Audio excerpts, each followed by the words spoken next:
Good evening, and welcome back. Tonight, we turn our attention northward, toward an older cold, a harsher sky, and a mythology shaped not by triumph, but by endurance. The stories you are about to hear were not meant to inspire hope, nor to comfort those who feared the dark. They were meant to explain it in the long winters of the north, where the land slept beneath ice, and the sun often vanished for weeks at a time. People did not imagine a gentle universe. They imagined a world born of collision, held together by fragile order, and fated from its first breath to one day end. Get comfortable, settle in, let the names pass through you as the wind passes through pine branches. You do not need to hold on to every detail. These stories have survived precisely because they do not demand attention. They unfold patiently as the night unfolds. In the beginning, there was no Asgard, no Midgard, no gods seated in halls of gold. There was no earth, no sea, no sky arched overhead. There was only Ginnungagap, the great yawning void. Not chaos in the sense of disorder or frenzy, but emptiness itself. A vast nothing, without direction or intention, stretching endlessly in all ways at once. Ginnungagap was not alive, nor dead, nor waiting. It simply was. At the far edges of this emptiness, however, two forces began to make themselves known. To the north lay Niflheim, a realm of deep cold and endless mist, where frozen rivers flowed thick and slow, grinding ice against ice in eternal darkness. To the south burned Muspelheim, a land of quiet fire and glowing heat, ruled by flame giants and lit by embers that never fully died. These realms did not oppose one another at first. They existed apart, distant, complete in themselves. But over ages uncounted, the cold crept outward, and the warmth pressed forward. Frost reached toward fire, and fire softened the ice. Where they met, the frozen rivers of Niflheim began to melt, and from there drops arose vapor and moisture, the first movement the void had ever known. From this slow mingling, from neither intention nor design, life began. Out of the melting ice emerged Ymir, the first being, a giant formed of frost and mist. He was not born as men are born, nor shaped with purpose. He simply took shape, breathing in the cold air of Niflheim and resting in the vast silence of Ginnungagap. Ymir did not speak, nor think as later beings would. He slept, and in his sleep, life multiplied. As Ymir rested, there appeared beside him Audhumla, the great primeval cow. Gentle and immense, she nourished Ymir with her milk, sustaining him without question or thought. Audhumla herself fed by licking the salt from the frozen stones, and as she did, something else was revealed. On the first day, strands of hair appeared beneath the ice. On the second, a head. On the third, a full form emerged. This was Buri, the first of the gods. Buri was not created in conflict, nor in rebellion. He stepped fully formed from the ice, whole and waiting. From Buri came a son, Buro, and Buro took as his wife Bestla, a giantess born of the old frost. Together they had 3 sons, Odin, Vili, and Vi. These brothers were different from Ymir. Where he was vast and dreaming, they were alert. Where he existed, they observed, and in observing, they judged that the world as it was could not remain so. What followed was not a battle remembered for its glory, but an act remembered for its consequence. The brothers slew Ymir, and from his great body the world was made. His blood became the seas and oceans, drowning many of the frost giants who had sprung from him. His flesh became the earth, his bones rose into mountains, his teeth and shattered fragments became stone. From his skull the brothers raised the sky, setting it above the world and fixing it in place with sparks taken from Muspelheim, which became the stars. Thus the world was shaped not through creation, but through transformation. Life arose not from nothing, but from the ending of something older, and from this moment onward the pattern was set. In Norse myth, nothing is gained without loss, and nothing endures without sacrifice. At the center of this new world, the brothers formed Midgard, a realm for humankind, fragile and enclosed. It was set apart from the lands of giants and gods, encircled by sea and protected, for a time, from the greater forces that pressed upon it. Above Midgard, they raised Asgard, the stronghold of the gods, connected by Bifrost, the burning rainbow bridge that shimmered between worlds. Binding all of these realms together stood Yggdrasil, the great world tree. Its roots stretched deep into hidden places, one into Asgard, one into the realm of giants, and one into Niflheim itself, where the dragon Nidhogg gnawed endlessly at its base. Its branches rose high above the heavens, sheltering worlds upon worlds. Yggdrasil was not immortal, nor unchanging. It suffered, endured, and yet continued, much like the cosmos it upheld. Odin, eldest of the brothers, became the ruler of Asgard. He was not a god of comfort, nor of simple virtue. He was a seeker, restless and unsatisfied. Power alone did not interest him. What Odin desired was knowledge, especially knowledge of what had not yet come to pass. He gave one of his eyes at the well of Mimir in exchange for wisdom, and later hung himself upon Yggdrasil for 9 nights, pierced by his own spear, sacrificing himself to himself in order to grasp the secrets of runes and fate. Around Odin gathered the other gods: Thor, his son, strong and thunderous, defender of gods and men alike; Frigg, Odin's wife, who knew the fate of all, but spoke of it to none; Tyr, god of law and oaths; Frey and Freya of the Vanir, bringers of fertility, wealth, and desire. Yet even in Asgard, even in the golden halls of the gods, there was no illusion of permanence. They knew, as all beings knew, that the end was written. For the Norns wove fate at the roots of Yggdrasil, and not even Odin could undo their work.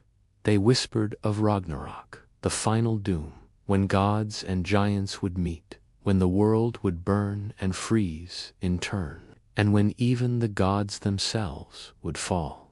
This knowledge did not lead the gods to despair, but to grim resolve. They would meet their end not by fleeing it, but by standing against it. And so the world turned. Seasons passed. Men lived and died in Midgard, unaware that their struggles echoed the greater struggle above them. The gods feasted, fought, and schemed, while beneath it all the roots of the world tree were slowly being eaten away. The beginning had already carried the end within it, and the long road from Ginnungagap to Ragnarok had quietly begun. With the body of the primordial giant Ymir shaped into the great sphere of Midgard, and the arch of his skull raised high above, the 3 sons of Boroden, Vili and Vi, had established order where only existence had been before. Yet the creation was incomplete. The world was solid and vast, but silent and empty. The structure was there, but the inhabitants had not yet been found. The 3 brothers then took the wandering embers that had once belonged to the fiery realm of Mus. They cast them upward against the arching skull of Ymir, and these sparks caught, becoming the stars, the sun, and the moon. Each heavenly body was fixed in its place, but they did not move on their own. The gods knew that time, if it was to exist, required motion and cycles. So, they appointed chariots drawn by great horses to carry the sun and moon across the heavens, establishing the unceasing rhythm of day and night. While the worlds were beginning to turn, the gods noticed creatures stirring beneath them. Just as maggots crawl from the flesh of a great carcass, small beings were emerging from the earth and the stones of Ymir's body. These were the first dwarves, creatures of the deep rock, clever smiths and miners, gray of skin and silent in their ways. The gods gave them purpose and names, sending them to dwell in Svartalfheim, the dark realm beneath Midgard, where they would hoard metal and secrets, perpetually forging the things that gods and giants would one day covet and fight over. But the vast green sweep of Midgard remained uninhabited by beings like the gods themselves. Odin, Vili, and Ve, walking along the seashore of their newly shaped world, came upon two logs of wood washed up on the waves. One was of the ash tree, strong and straight. The other was of the elm, softer and more pliant. The brothers stood before the wood, and in a moment of shared purpose, they gave it life, not as a gift, but as a shaping of their own essence. Odin, the eldest, gave them the breath, the spirit, the very life force that allows being. Vili the second gave them consciousness, the power of movement, and the senses to perceive the world. Ve, the third, gave them form, speech, and the warmth of blood. The man they named Ask Ash, and the woman they named Embla Elm. They were the ancestors of all humankind, placed in Midgard, the middle enclosure, a small, fragile world surrounded by the hostile, ancient powers. The gods placed a great, protective wall around the lands of men, a shield built from the eyebrows of Ymir, separating the safety of Midgard from the wild, dangerous lands of Jotunheim, the world of the giants. With the men and women of Midgard established, the brothers turned their attention upward, building their own glorious, protected home, Asgard. It was a towering, walled citadel, a place where order and strength would hold against the surrounding chaos. The vast, shimmering path connecting Asgard to Midgard was the Bifrost, the Rainbow Bridge, a path of fire and light, perpetually guarded against those from Jotunheim who might seek to cross it. In Asgard, the family of the gods, the Aesir, grew and solidified its power. Their strength was not only in their fighting prowess, but in the specific domains they mastered, each reflecting a necessary part of the world's fragile structure. The greatest among them, Odin, the Allfather, sat upon his high seat. From here, he could observe all 9 worlds. Yet his greatest power lay not in strength, but in his relentless pursuit of knowledge, a quest that defined him and forever underscored the theme of necessary, costly sacrifice. His own 2 ravens, Hugin Thought and Moonin Memory, flew over the worlds each dawn, returning each evening to whisper all they had seen into his ears, bringing him the constant, exhausting burden of knowing everything. Beside him sat Frigg, his wife, the quiet queen of the Aesir. She was the goddess of foresight and motherhood, the only one who knew the destinies of men and gods, though she rarely spoke of the fate she beheld. She knew the sorrows to come, the impending loss of her own son, and the ultimate doom of Asgard. Yet she ruled her household with patience and dignity, her silence a profound contrast to Odin's ceaseless desire to know. And below them, the greatest defense of Asgard was Thor, Odin's formidable son. He was the god of thunder, protector of Midgard and Asgard alike, the one who fought the unending war against the frost giants. Thor was all strength and simple courage, lacking the cunning of his father, but possessing a tireless resolve. His strength was bound up in 3 objects: his girdle, which doubled his might, his iron gloves, which allowed him to grip, and, most famously, his warhammer. Mjolnir. Mjolnir was the perfect weapon. It never missed its mark. It always returned to Thor's hand, and it was so heavy that only he and 1 or 2 others could lift it. Yet the hammer itself was a symbol of the fragile power of the gods. It had a short handle, the result of a flaw in its forging, a sign that even the greatest power in Asgard was imperfect, and that no divine defense was without its fatal weakness. This foundational generation, the Aesir, had built their home and sworn their oaths. But the world was larger than their halls of gold. The vastness of the 9 realms meant other forces were at play, other gods and traditions that would soon collide with the newly established order of Asgard. And that collision would be the first true war the cosmos had ever known. The Aesir, the warrior gods of Asgard, had established their dominance, but their world was not the only one to contain powers that commanded the natural world. Far away, settled in their own world, called Vanaheim, dwelt the Vanir. The Vanir were an older family of gods, perhaps gentler, perhaps wiser, devoted not to the rigid structures of law and battle, but to the deep, slow forces of nature: fertility, harvest, prophecy, and wealth. Their power flowed from the earth itself, from the tide and the turning of the seasons, forces which cannot be commanded, but only respected. For a time, the 2 groups, the youthful, ambitious Aesir and the ancient earthy Vanir, existed separately. But the forces of fate and misunderstanding brought them into the first great conflict, a war that shook the foundations of Yggdrasil and proved to both groups that even the gods could bleed. The conflict began with the arrival of a mysterious, wandering sorceress named Gullveig in Asgard. Her name meant gold greed, or gold power, and she was a creature of immense beauty and destructive desire. She moved through the halls of the Aesir, corrupting their values, weaving a fascination with pure, selfish wealth that had been foreign to them before.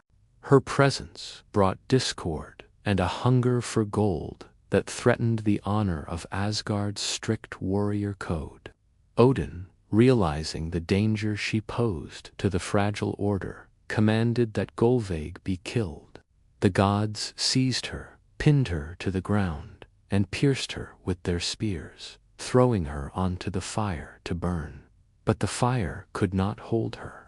Gullveig burned to ash, but as the flames died down, she rose again, pristine and untouched, laughing in the smoke. The Aesir, enraged, repeated the ritual, not once, but twice more, burning her 3 times in total. But each time she returned, becoming even more alluring and more dangerous than before. The gods, in their fury, failed to understand the nature of the power they were facing.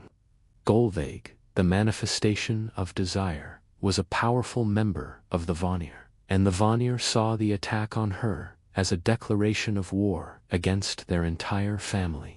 The war of the Aesir and the Vanir was a terrible, drawn-out conflict. It was a clash between 2 essential principles: the rigid order of the spear and the fluid mystery of the natural world.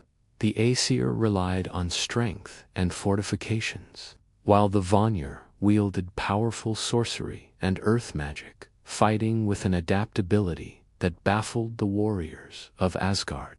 The battle raged across the 9 worlds, shattering mountains and boiling seas. Both sides were matched in power and resolve, and after years of fighting, neither could claim a decisive victory. They saw that their mutual destruction would only empower their true shared enemy, the giants, and the chaos that eternally pressed against the edges of Midgard. The two families of gods met on the battlefield for a final time, not to fight, but to negotiate a lasting peace. To seal this accord, they agreed to a great exchange of hostages, a mingling of their bloodlines and their powers, designed to bind their fates together. The Vanir sent two of their most honored members to live in Asgard. First, Ingjerd, the serene god of the sea, sailing, fishing, and wealth.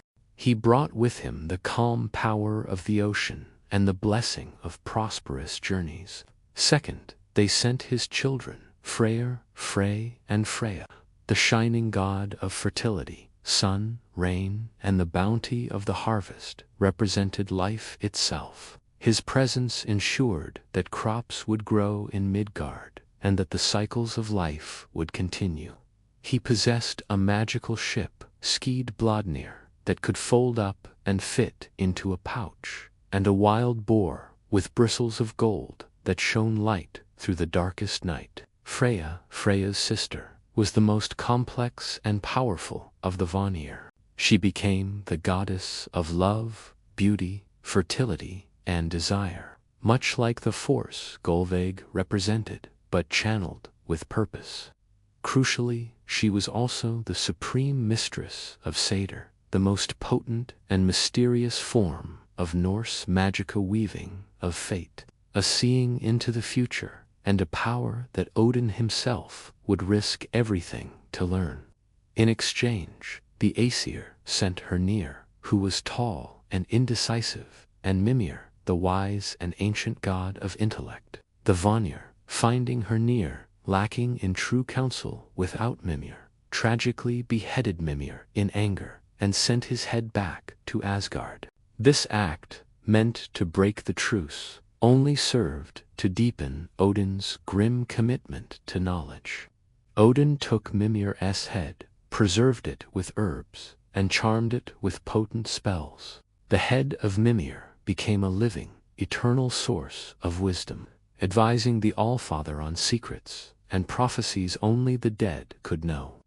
Thus, the war ended, not in triumph, but in a necessary compromise, bound by the exchange of hostages and the blood of a murdered god. The two families, the Aesir and the Vanir, merged into a single, complex, divine community. Order had been maintained, but at the cost of blood and the mingling of the raw primal forces of nature with the high, disciplined power of the fortress. The stage was now set for the long, enduring age of the gods, an era of feasting, fighting, and travel across the 9 realms. The world was at peace, but the great, gnawing problem remained: the giants, the monsters, and the knowledge of Ragnarok, whispered by the preserved head of Mimir.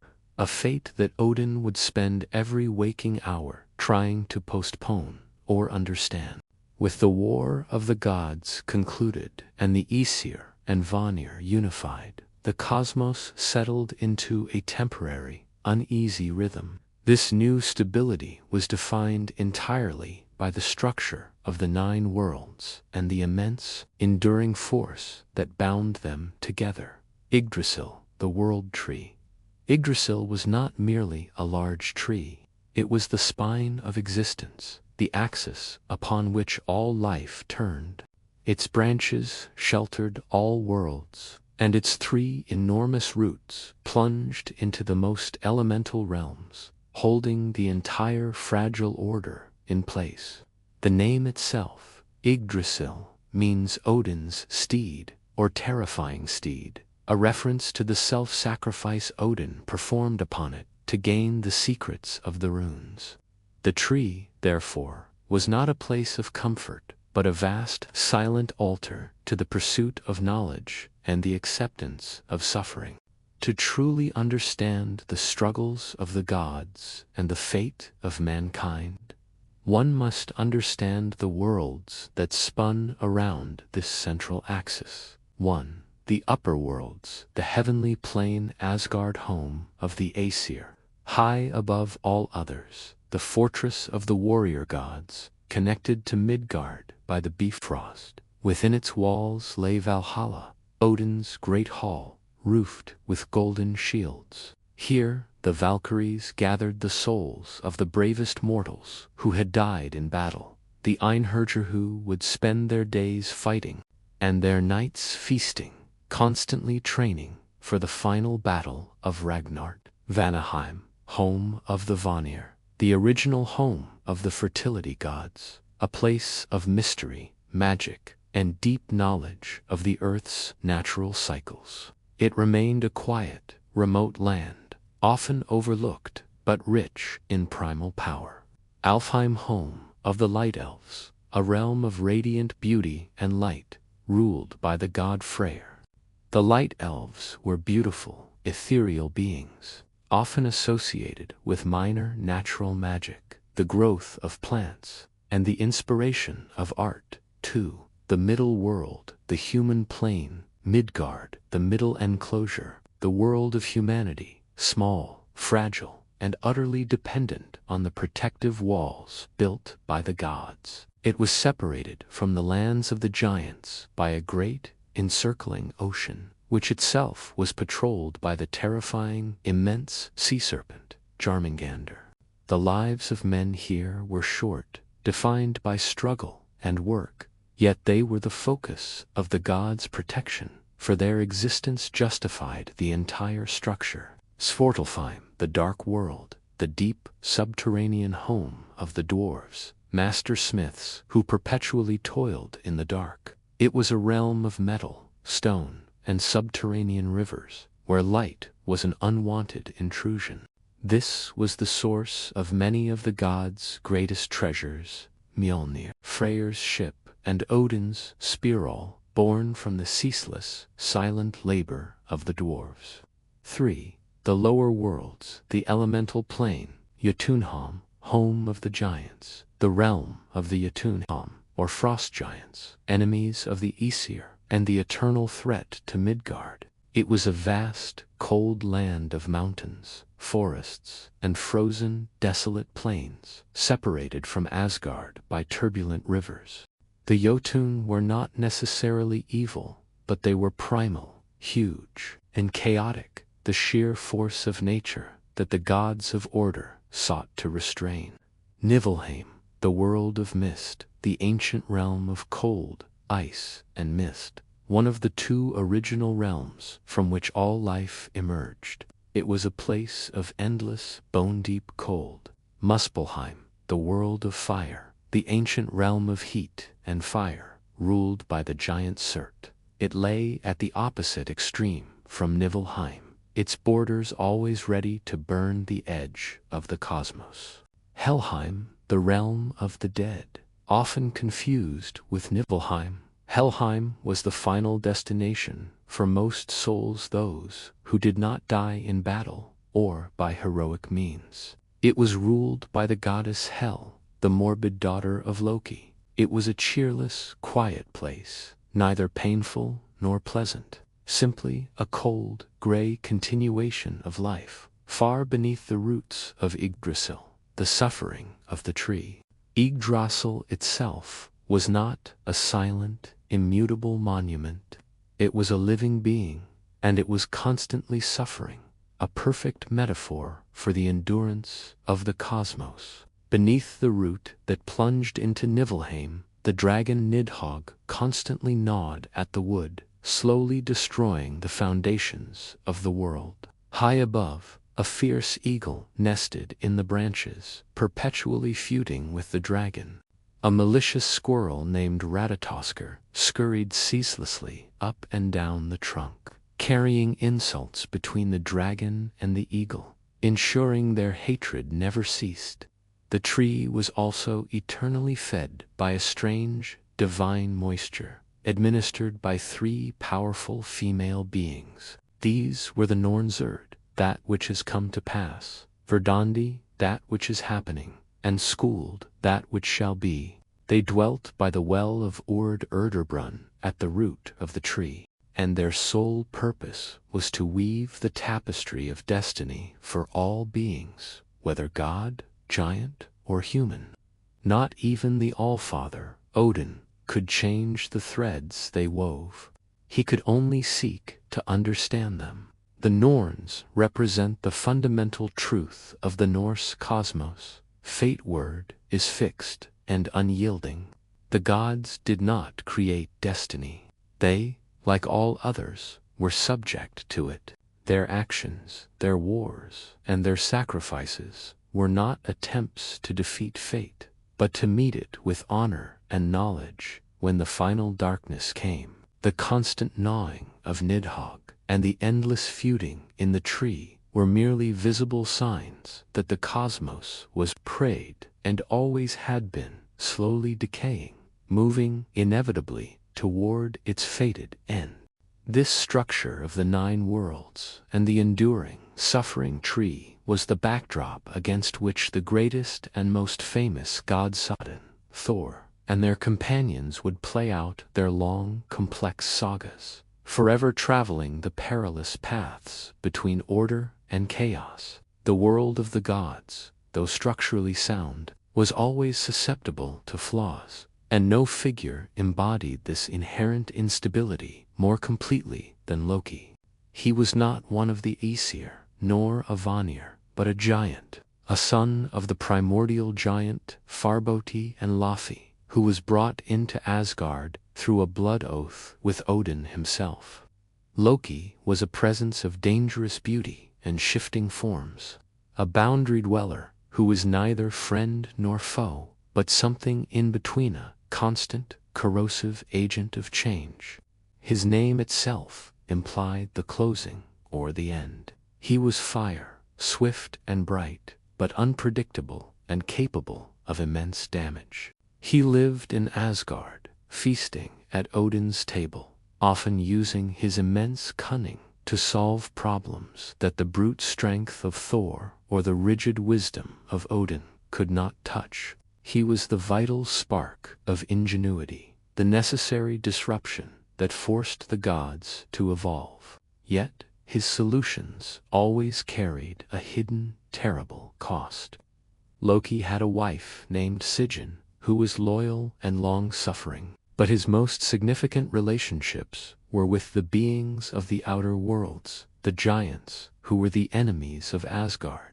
His lineage was deeply tainted with chaos, and the children he fathered upon the giantess Angrboda, she who brings sorrow, were destined to become the 3 great monsters that would ultimately lead to Ragnarok. These 3 offspring represented the final, terrifying breakdown of the cosmic order. Fenrir, the wolf, a creature of immense, unbound strength and growth, a physical embodiment of wild, overwhelming chaos.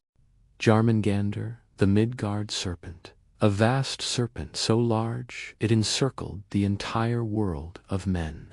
Midgard, biting its own tail in the deep ocean. It represented the boundary of the world, a patient, terrible force ready to swallow the cosmos whole. Hel, the half-living, half-dead mistress of the underworld, destined to rule the realm of the dishonored dead beneath the roots of Yggdrasil. When the Aesir learned of these prophecies and saw the monstrous nature of Loki's children, they feared the chaos they represented. Order demanded that these threats be contained, even if it meant breaking all natural laws of parenting and trust. They cast Jarmungandr into the vast ocean surrounding Midgard, where he grew and grew until he was long enough to encircle the entire world. They banished Hel to the misty, cold world that would bear her name, giving her dominion over the vast majority of the dead, a kingdom of gloom and cold quietude. But Fenrir was the most difficult. The gods watched him grow in Asgard, and his size and ferocity became terrifying. Only the god Tar, the one-handed god of law and glory, dared to feed the monstrous pup.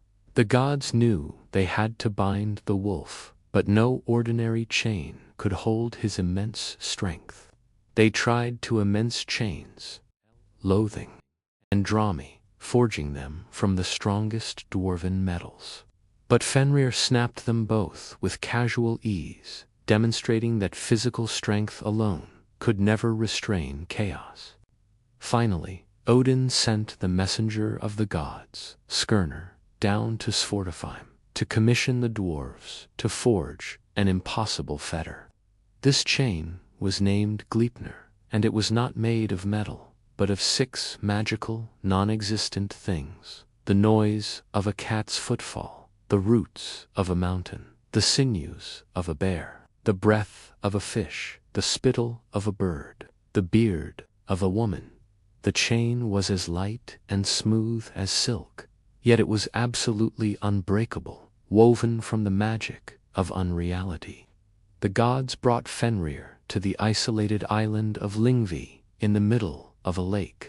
They challenged him to break this final, seemingly fragile chain as a demonstration of his might.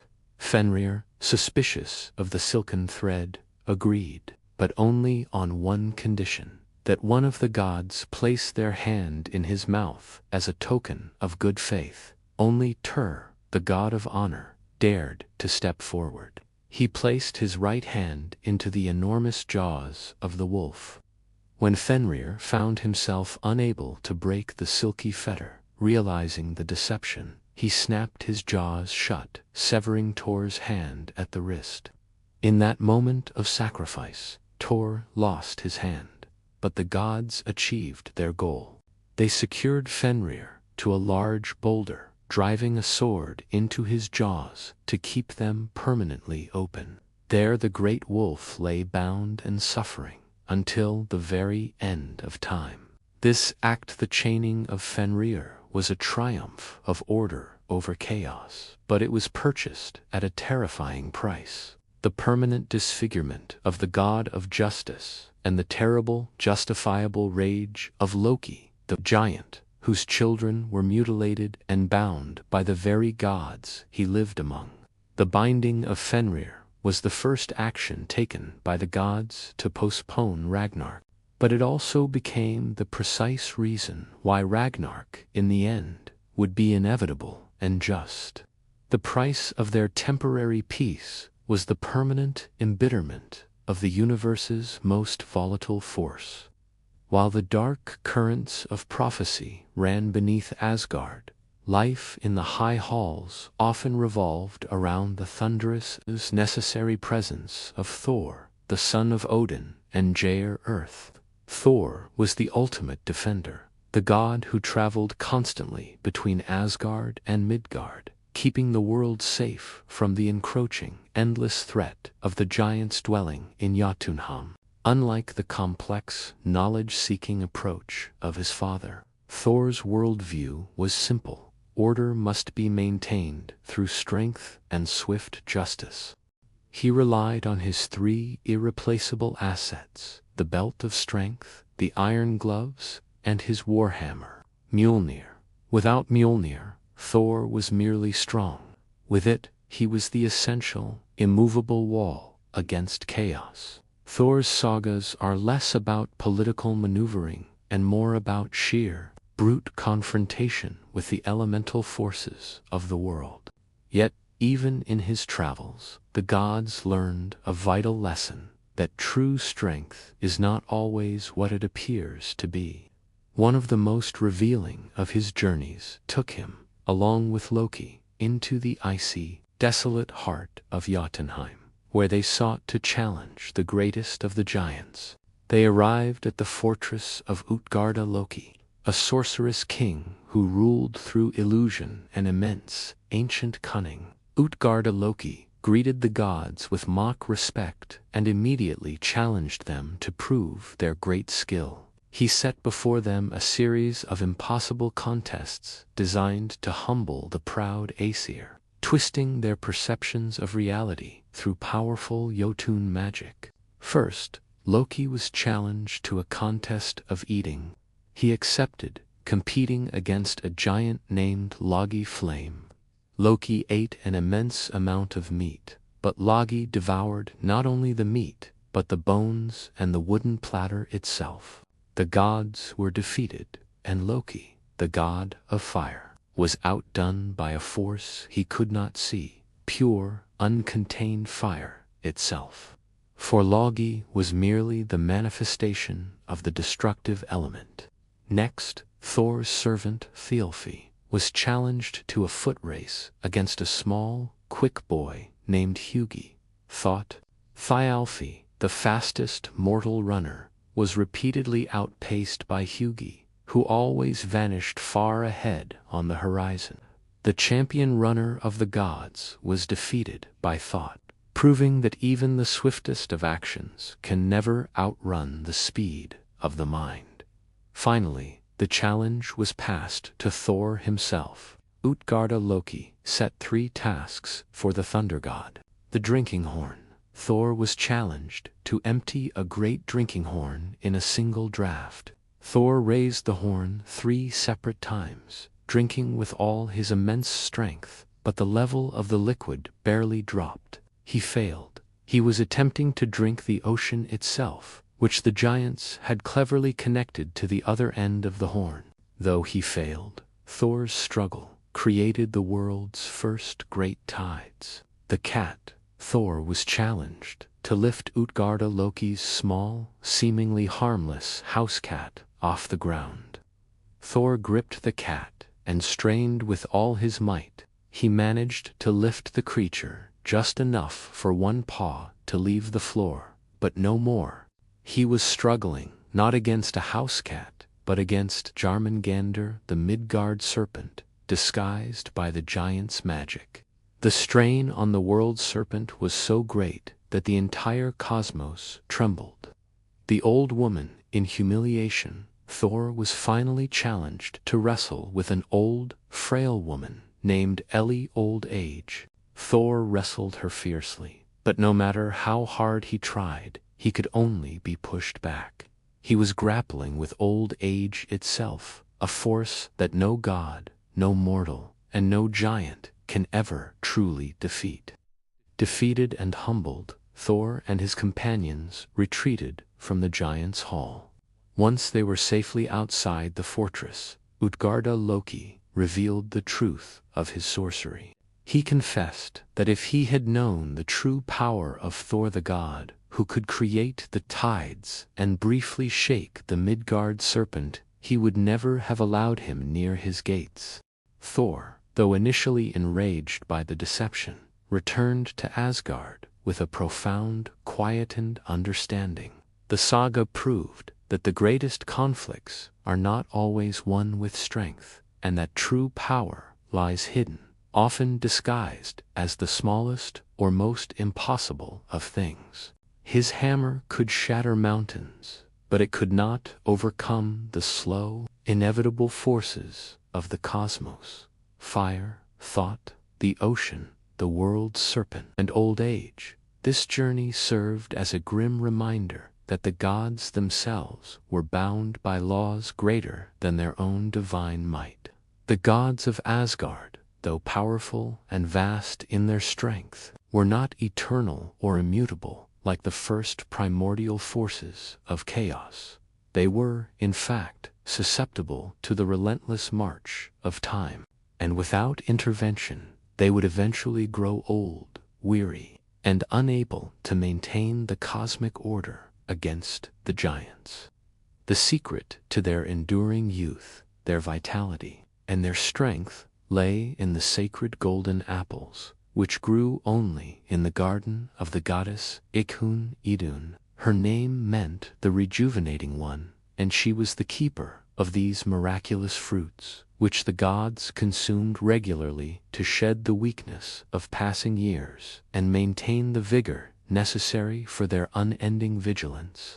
She was the essence of the renewal of life, a quiet, gentle goddess, yet absolutely essential to the survival of the entire Aesir pantheon. This vital necessity was exploited in one of the greatest schemes of the giants, a plot that threatened to extinguish the very life force of Asgard. The orchestrator of this danger was, naturally, the trickster, Loki. On one of their journeys far from Asgard, Odin, Loki, and the god Hernir found themselves weary and hungry in a desolate wilderness. As they attempted to cook an ox for their meal, they found that no matter how long they left the meat over the fire, it would not cook. A massive eagle perched on a branch above them spoke, revealing that the enchantment was his own doing. The eagle was, in reality, the powerful and malevolent giant Thiazi, disguised in bird form. Thiazi demanded a large portion of the cooked ox in exchange for lifting the enchantment. Loki, always impulsive, grew enraged by the giant's arrogant demand. He snatched a heavy branch and lashed out at the eagle. Thiazi, swift as lightning, seized the branch in his talons. But as he flew upward, he held Loki's hands fast to the wood, dragging the screaming trickster through the jagged mountains and over the deep sea. Loki was battered and broken, begging for release. Thiazi agreed to free him, but only if Loki swore a sacred oath to lure Ithun and her precious apples out of Asgard and deliver them into the giant's hands. Loki, desperate and afraid, swore the oath. The trickster returned to Asgard, concealing his terrible promise.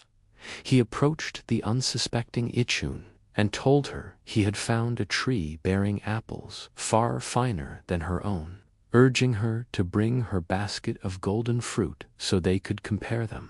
Idun, innocent of treachery, stepped out through the walls of Asgard, carrying the source of the gods' perpetual youth. No sooner had she passed the gates than the giant Thiazi, again in his eagle form, swept down from the sky. He seized Ithun and her basket of apples and flew back to his bleak stronghold of Thrymhamo in Jotunheim. The effect on the gods was immediate and terrifying. Days passed, and the Aesir, deprived of the rejuvenating apples, began to noticeably age. Their shoulders stooped, their hair grayed, their strength waned, and their ability to plan and fight was diminished. The warriors who protected Midgard were suddenly frail and slow. Order began to crumble under the sheer weight of time. Gathered in their diminished hall, the gods demanded to know who had seen Idun last. They realized that Loki was missing as well, and the truth of his betrayal was brutally clear. The Aesir seized Loki and threatened him with a slow, agonizing death if he did not immediately travel to Jotunheim and retrieve Ithun and the apples of life. Fearful of their collective aged fury, Loki accepted the desperate quest. He borrowed the hawk feather cloak of the goddess Freya, which allowed the wearer to shift their form into that of a swift bird. Loki flew, a desperate brown hawk, across the turbulent rivers and ice-covered landscapes until he reached Thiazi's fortress. Finding the giant away fishing, Loki located Ithun, transformed her into a small, edible-looking nut, and clutched her securely in his talons. He took flight back toward Asgard, pursued closely by Thiazi, who had returned to find his captive missing, and had again assumed his vast, terrifying eagle form. It was a race for the fate of the entire cosmos. The small, life-bearing nut against the immense, vengeful wings of the giant. The gods, watching from the walls of Asgard, prepared a great, roaring pyre of shavings. As Loki, the hawk, cleared the walls, they immediately set the pyre alight. The hawk plunged safely over the flames, but the giant Thiazi, unable to stop his immense momentum, flew directly into the inferno. He crashed into the walls and fell, his feathers burning and his life extinguished. With Thiazi dead and Ithun restored to her garden, the gods ate the apples once more. Their strength returned, their youth renewed, and the order of Asgard was restored. Yet the story left a chilling memory. that the gods' survival was conditional, dependent on a fruit and a person, and that the greatest danger to their longevity came not from external war, but from the treacherous nature of their own trusted companion, Loki. The divine community of Asgard was shaped not only by the brutal wars of the Aesir, but also by the quiet, difficult compromises made to ensure peace. One of the most poignant tales of conflicting natures involves the marriage between Njord, the serene god of the Vanir, and the fiercely independent giantess Skadi. Njord, who ruled over the wind, the sea, and the bounty of coastal wealth, was brought to Asgard as a hostage after the war with the Vanir. He was a gentle, even-tempered god, embodying the rhythm of the waves and the calm of a prosperous harbor. The union with Skadi came about through violence and recompense. After the Aesir had killed the giant Thiazi, who kidnapped Idun, his daughter Skadi appeared at the gates of Asgard. She was clad in armor, fiercely determined, and sought vengeance for her father's death. She was the essence of the wild, unyielding mountains up, giantess of snowshoes, hunting, and the deep, silent forests. The gods, seeking to avoid another war with the powerful Jotun family, offered Skadi not vengeance, but reconciliation and compensation. They offered her a seat among them and the right to choose any god in Asgard as her husband. Skadi accepted the offer, but with one condition: she could only choose her husband by looking at their feet, as the rest of their bodies were hidden behind a screen. She looked at the feet, noted the pair that seemed most beautiful and perfectly formed, and believed she had chosen Balder, the fairest and most beloved of all the gods. She was mistaken. The god with the beautiful feet was not Balder, but Njord, the sea god, whose feet had been gently washed and smoothed by the constant action of the ocean waves. The marriage was one of necessity, a binding of two worlds, the calm sea and the frozen mountain that could never truly coexist. To fulfill their marital duty, they agreed to a compromise. They would spend 9 days in Njord's seaside home, Noten, and then 9 days in Skadi's mountain fastness, Thrymheimer. When they returned from Njord's home, Skadi wept with exhaustion. She hated the cries of the gulls and the noisy, bright life of the shore. She cried, "I could not sleep on the seabeds for the shrieking of the birds. That gull wakes me every morning when he flies in from the sea." And when they returned from Skadi's home, Njord shuddered with cold and dismay. He hated the eternal winter and the deep, chilling silence of the giantess's mountain halls. He lamented, "I hate the mountains, the frost, and the snow. The wolves howling sounds terrible to me compared to the song of the swan." Their compromise was a failure. Their natures were too opposed to find common ground. They chose, with a weary sadness, to separate.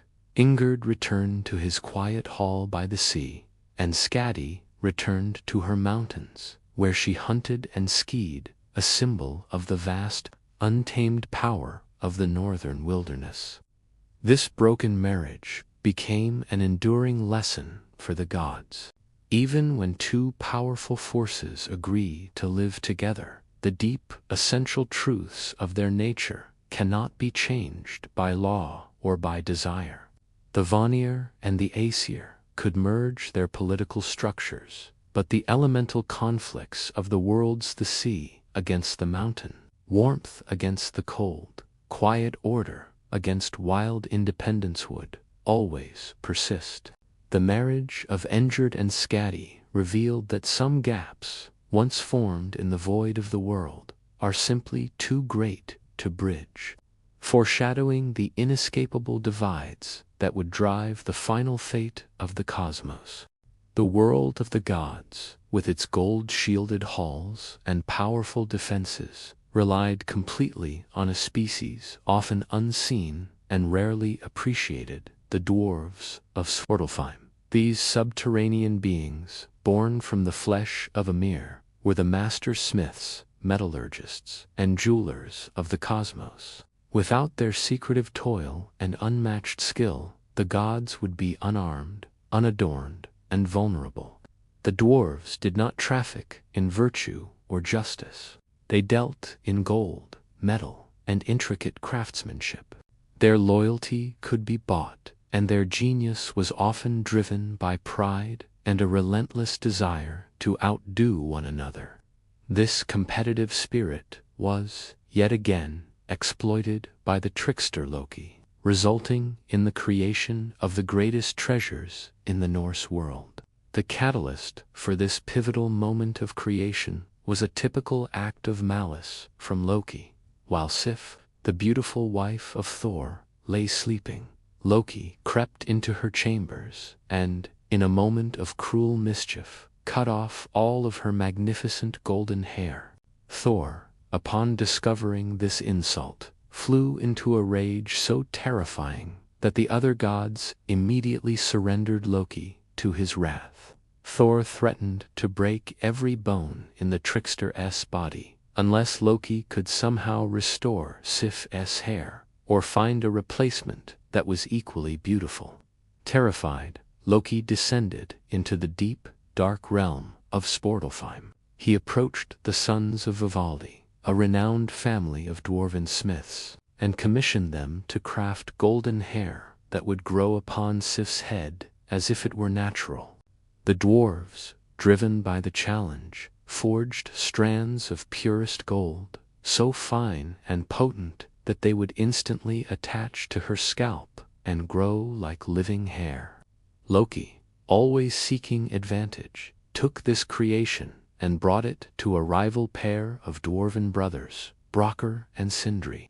He boasted about the genius of Uvaldi's sons and challenged them to produce treasures that were even finer.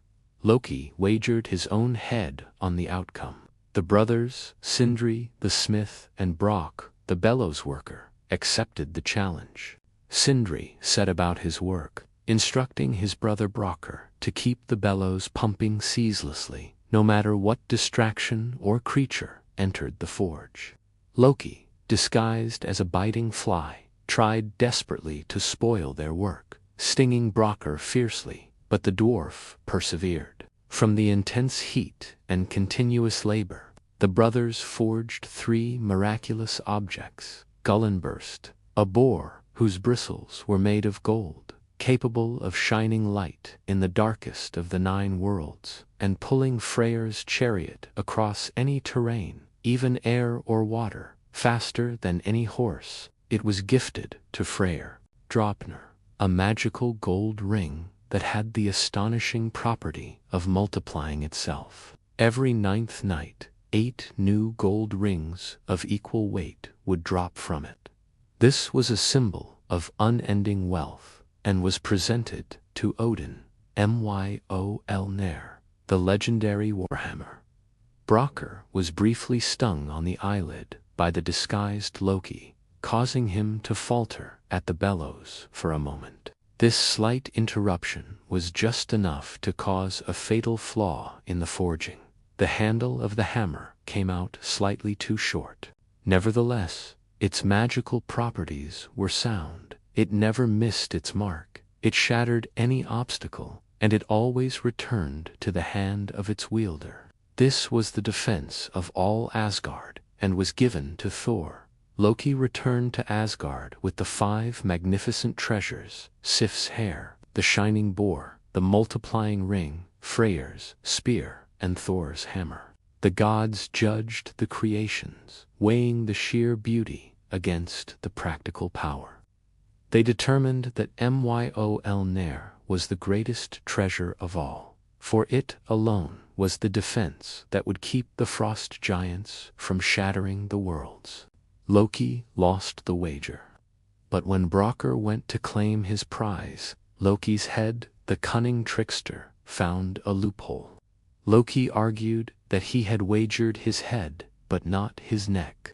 Therefore, the dwarf could take the head, but could not sever it from the neck, rendering the prize useless. Brokkr, robbed of his vengeance, simply used a drill and thread to sew Loki's mouth shut, a painful but temporary silence placed upon the great liar. Thus, the greatest tools of the Aesir, their wealth, their power, and their protection, were born not from divine wisdom, but from an act of malice, a wager, and the tireless mercenary pride of the dwarves. The entire structure of the gods' power depended upon a debt paid to the underworld, a perpetual reminder that strength and beauty required the corruption and chaos that Loki brought forth.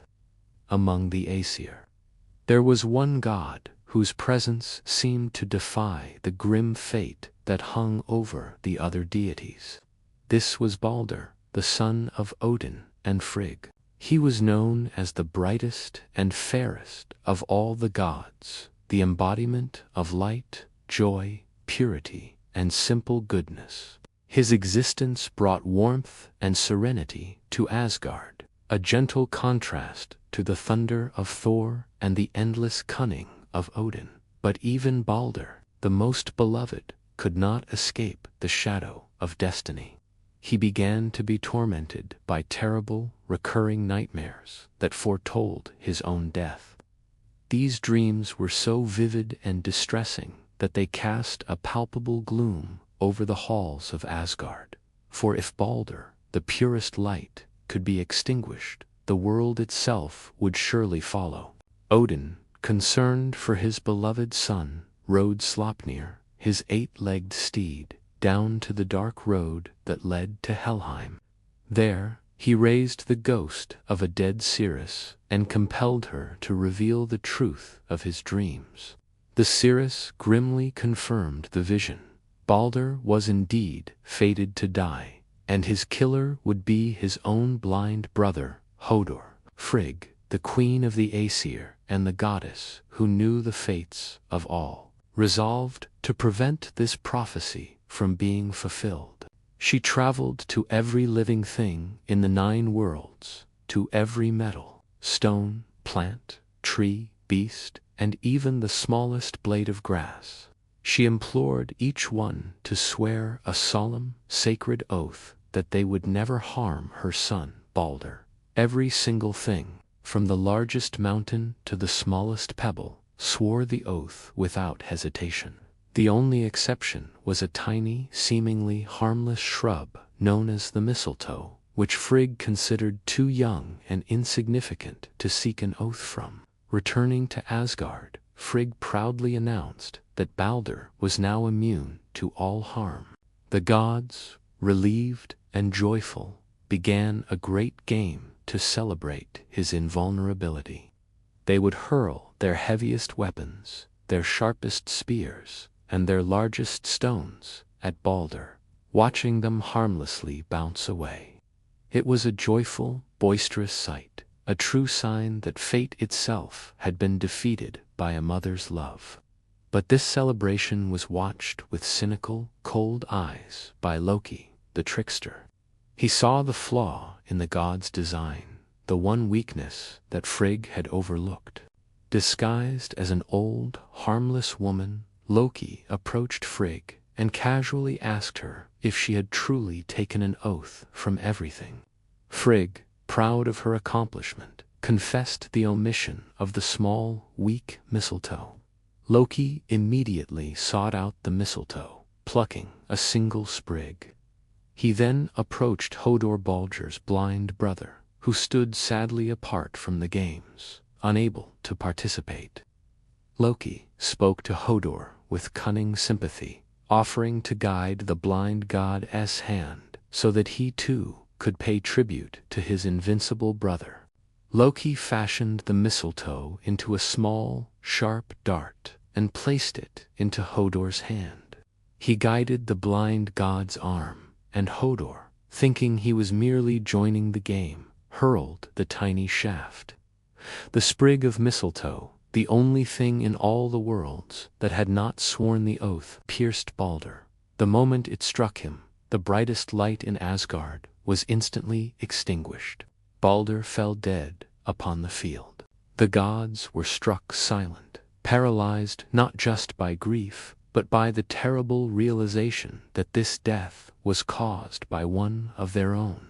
Hodor, though innocent, and directed by the malicious cunning of Loki, the unwritten law of Asgard forbade vengeance or violence. Within the sanctuary of the hall, especially in the wake of such profound sorrow, Frigg, heartbroken but resolute, immediately sent Hermod, another son of Odin, on a frantic, desperate journey to Helheim. Hermod rode for 9 days down to the deep, silent realm of the dead to beg the goddess Hel, Loki's daughter, for Balder's return.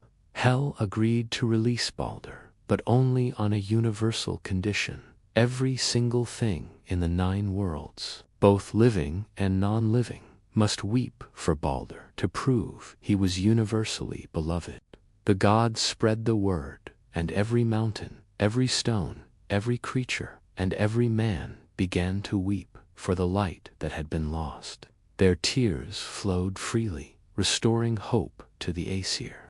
But as the messengers neared the borders of Jotunheim, they found a grim, unmoving giantess named Thek sitting in a cave. When asked to weep for Balder, she gave a harsh final answer. Thek will weep dry tears for Balder. Let Hel keep what she has. The giantess Thek was, of course, Loki in disguise. He alone refused to weep, ensuring that the condition could not be met. Balder remained in Helheim, the light of Asgard irrevocably lost, destined to return only after the great darkness of Ragnarok had passed. This single act, the death of the brightest god, was the true and terrible turning point for the cosmos. The gods had tried to defeat fate with love and protection, and failed. They had allowed the agent of chaos to operate within their walls, and that flaw had resulted in the death of the innocent. From this moment onward, the path to the final doom was clear and unstoppable. The death of Balder was the final breaking point. The gods understood that Loki's trickery, though once tolerable and occasionally useful, had now crossed the line into irredeemable, malicious evil. He had forced the hand of fate, corrupted the innocence of Hodor, and mocked the grief of the universe by refusing to weep for the dead god.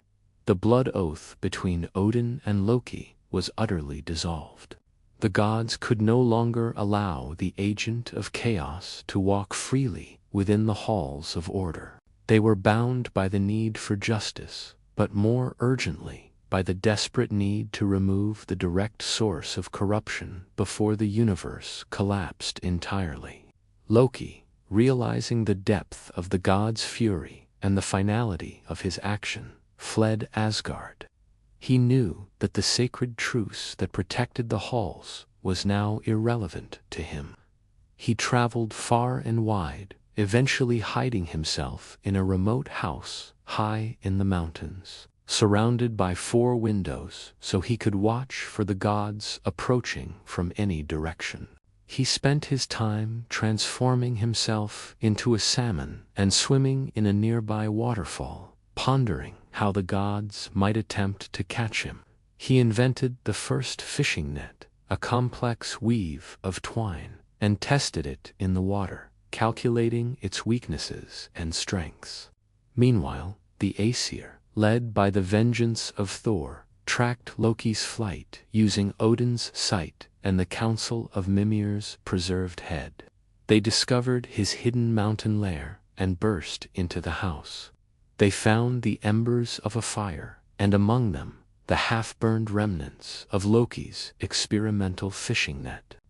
Odin, Vili, and Vi immediately understood the design of the net and began weaving their own large, strong replica. Loki, seeing the gods closing in, leaped into the waterfall and transformed himself into a salmon.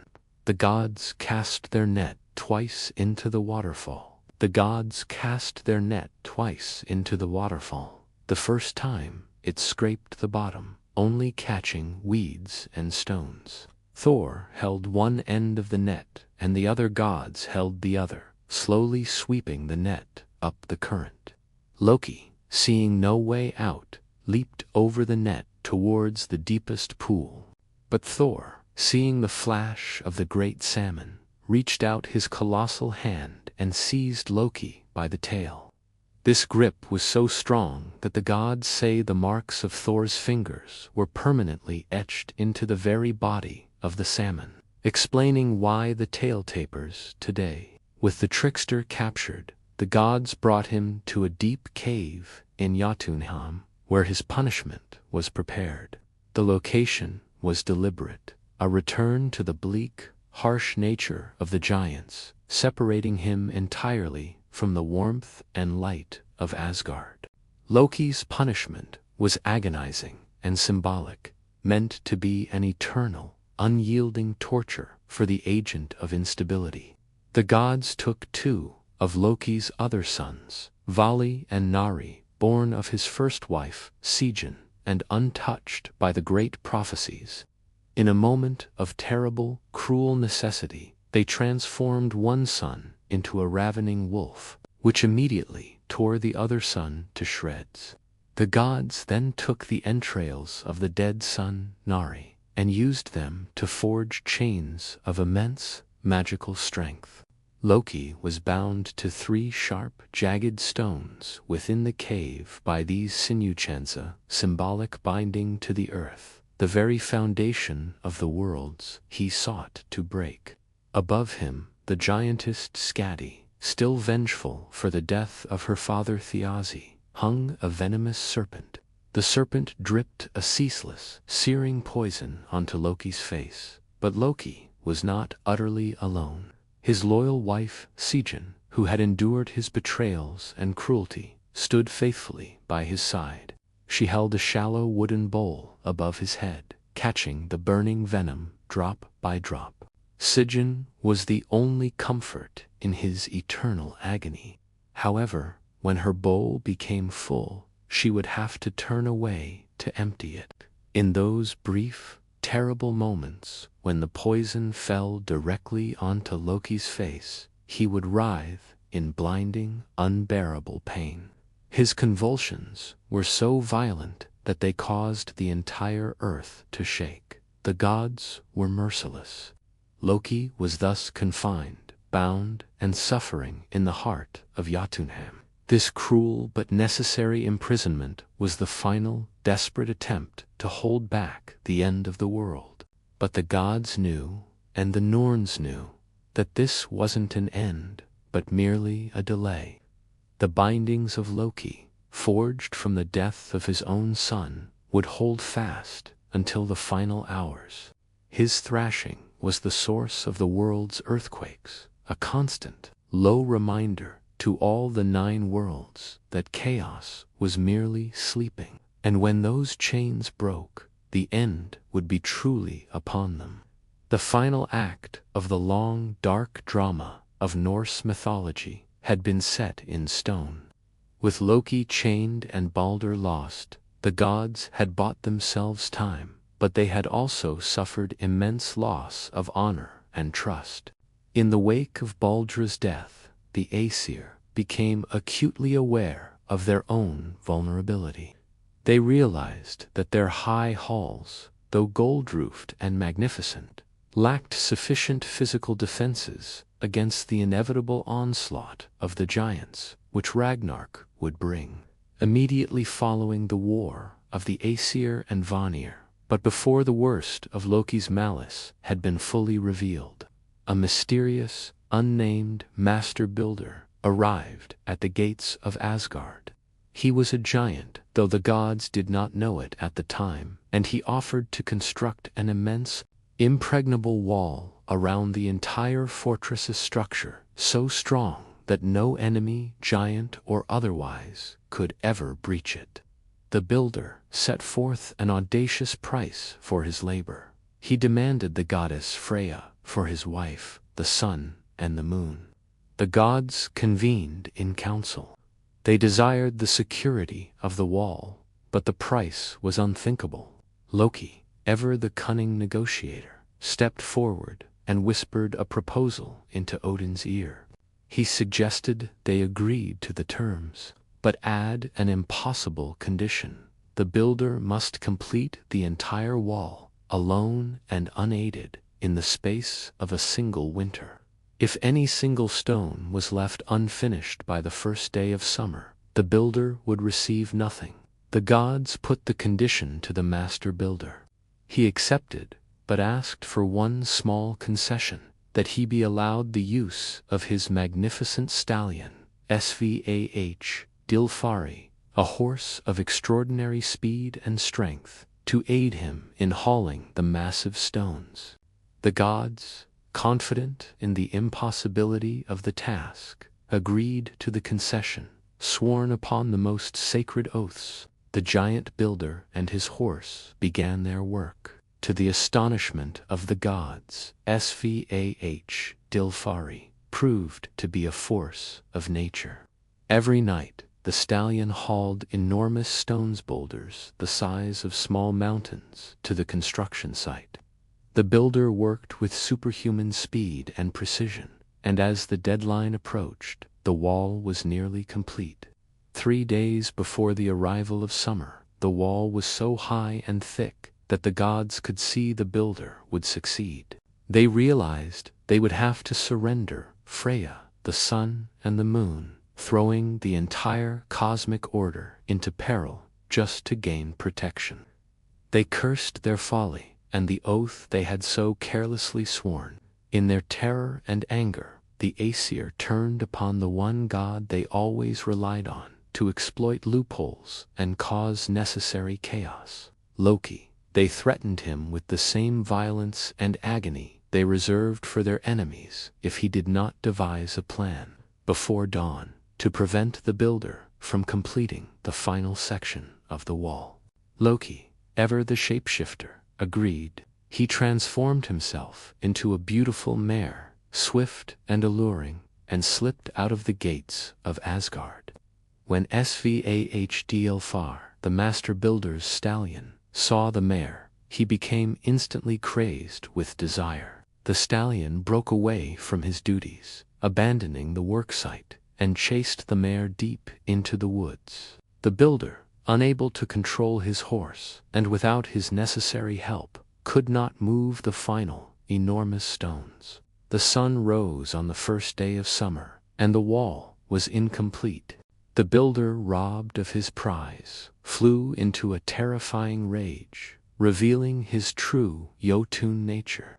Thor, seizing the moment, appeared in a burst of thunder, and, ignoring the broken oath, shattered the giant's skull with a single blow of Mjolnir. The wall was completed. The gods had their security, but they had achieved it through deceit, manipulation, and the breaking of a sacred oath. The violation of their own sworn word stained the honor of Asgard and further chipped away at the fragile moral foundation of their reign. The cost of their security was a profound lesson that the gods, in their fear, were just as capable of treachery as the giants they fought. Furthermore, out of that night of chaos, something unexpected and strange was born. Weeks later, the mare that had been Loki returned to Asgard. And from this strange union, Loki gave birth to a creature of immense power and destiny, Sleipnir, the magnificent 8-legged horse. This steed, fast enough to travel between the 9 worlds and destined to be the ride of Odin, was a final, strange gift from the agent of chaos, a constant, living reminder that even in the purest necessity, the gods owed a debt to the trickster. The gods often gathered in moments of uneasy truce and shared camaraderie, particularly in the grand hall of Yggdrasil, the giant god of the sea. Yggdrasil and his wife, Ran, were giants of the oldest elemental kind, respected by the Aesir but always treated with caution. Their feasting hall, deep beneath the waves, was a place of immense wealth and was considered neutral territory, a brief respite from the unending conflict between order and chaos. It was at one such feast, after the binding of Fenrir, but before the final great events, that Loki managed to escape his binding for a brief, terrible time. Driven by his simmering rage over the chaining of his son and the execution of the builder giant, he arrived at Yggdrasil's hall, uninvited and seething with bitterness. When Loki entered the hall, the atmosphere immediately turned cold and tense. The gods recognized the danger he represented, but they were bound by the strict laws of hospitality within Yggdrasil's domain. Loki denied a seat of honor, demanded one, asserting his blood oath connection to Odin and claiming his right to the feast. Given his place, Loki immediately launched into a savage, venomous verbal attack known as the Lokasina, or Loki's quarrel. This was not a physical fight, but a battle of words, where Loki ruthlessly exposed the deepest shames, hypocrisies, and broken oaths of every single god and goddess present. He accused them all of treachery, cowardice, and lust, systematically destroying the moral foundation of Asgard's rule. He mocked Odin for his unmanly practice of satyr sorcery, a magic traditionally considered feminine, and for always favoring the weak in battle. He accused Frigg, Odin's wife, of infidelity and of failing to protect her own son, Balder.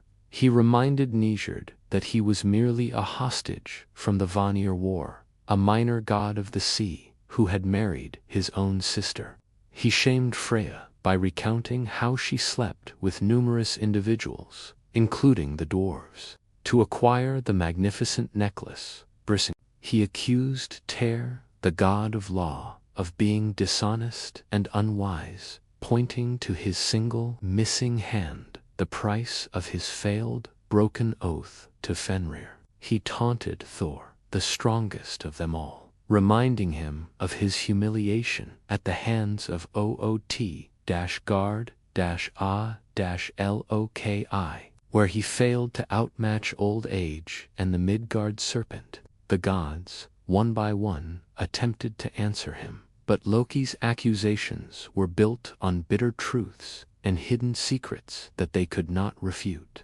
His words were poison, but they were facts. He revealed that their divine order was not built on purity, but on expediency, fear, and broken promises. He was the dark conscience of the Aesir, and in his cruel honesty, he exposed their great weakness. Finally, Thor, who had been absent, arrived at the feast. Unlike the other gods, he did not engage in the verbal battle. His weapon was not words, but the heavy, final truth of Mjolnir. Thor's anger was a physical, terrifying thing. He did not debate Loki's accusations. He simply issued an ultimatum: silence, wretch. If I throw Mjolnir, I will silence you for good. Loki, though he hurled one final insult at the thunder god, knew that Thor was the one force in the universe who would neither trick nor tolerate him. The moment of truth had arrived, and Loki, seeing that the time for words was over, fled the hall in fear of the hammer, escaping back to his lair in the mountains, where he would soon be recaptured and bound. The Lokasena was more than a mere drunken brawl. It was a cosmic accounting. In the heart of the sacred feast, Loki delivered the gods' epitaph. He articulated the very reasons why they were destined to fall, exposing the cracks in their foundation, the broken oaths, the incest, the cowardice, and the malice that would ultimately serve as the fault lines when the world finally split open. The feast of Ygr ended not with camaraderie, but with the clear, terrifying realization that their own hands were stained. and that the agent of their doom was not external but internal.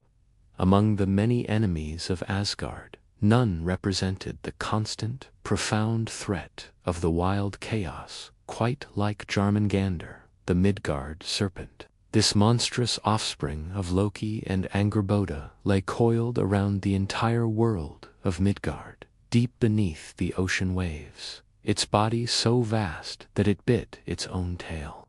The sea itself was merely the serpent's enormous prison. The god Thor was destined to face this creature 3 times, a relentless cosmic struggle that defined the Thunderer's role as the protector of order. The second and most famous of these encounters occurred on a fishing trip, one of Thor's many excursions into Jotunheim, where he sought to challenge the giants on their own terms. Thor disguised himself as a young boy and sought lodging with a grim, immensely strong giant named Hymir. Hymir was a master fisherman, but he was initially reluctant to take the young man, who he saw only as a clumsy boy, out onto his boat. Thor, however, was persuasive and insisted on coming along. He provided the boat, much to Hymir's surprise, and then insisted on taking them far beyond the giant's usual timid fishing grounds. Hymir, frightened by the increasing depth and the turbulence of the open sea, finally commanded Thor to stop. "We are far too close to where the Midgard serpent lies," he warned, his voice laced with genuine terror. Thor, however, ignored the giant. He silently took the strongest, longest line from Hymir's tackle, tied a huge, heavy ship's anchor to one end, and used the head of Hymir's largest ox as bait. He cast the bait into the deepest depths of the ocean and sat down to wait. The gods say the line sank for an immense period, cutting through layers of water and darkness until it reached the very bottom of the sea, where Jormungandr lay dreaming. The Midgard serpent, smelling the massive ox head, snapped at the bait. The moment it did, the immense hook sank deep into the serpent's mouth. The ocean exploded into chaos. The Midgard serpent, jolted by the sudden, massive pain, thrashed with a violence that caused tidal waves to crash against the distant shores of Midgard. The entire planet shook. Thor, standing in the small boat, gripped the line with his iron gloves and held fast, bracing his feet against the very bottom of the boat, which splintered under the strain. Thor's enormous strength was matched only by the serpent's colossal weight. The Thunderer pulled and pulled, his legs nearly bursting through the bottom of the boat and his knuckles turning white as ice. Finally, with a roar of effort that echoed across the worlds, Thor hauled the Midgard serpent up through the layers of the sea. The immense, hideous head of Jormungandr, dripping with sea foam and venom, rose from the water.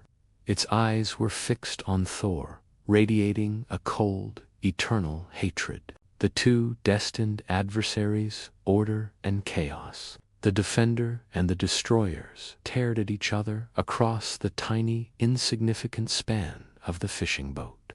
Thor, raising Mjolnir high above his head, prepared to deliver the killing blow, a strike that would end the prophecy and save the world from its final doom. But in that crucial, terrifying instant, the giant Hymir, paralyzed by fear and wanting only to escape the inevitable cosmic fight, grabbed his own fishing knife. He quickly slashed the fishing line, cutting the only connection between Thor and the serpent. The line snapped.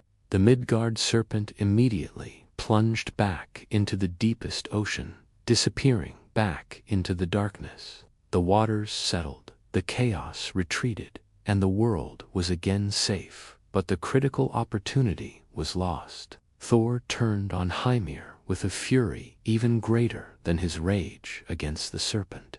He struck the giant with a massive blow, and the giant was immediately tossed overboard and drowned. Thor then waded to shore, dragging the boat behind him. Thor had failed to secure the final victory, not due to his own lack of strength, but due to the weakness and fear of an outsider. He had looked upon the face of the prophecy and had been on the very verge of defeating it, only to have the chance stolen by petty cowardice. The serpent remained coiled, still biting its tail, waiting in the deep.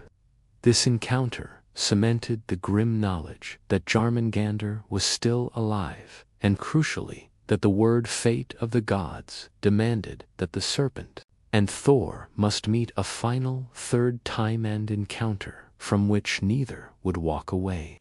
The threat was postponed, not ended.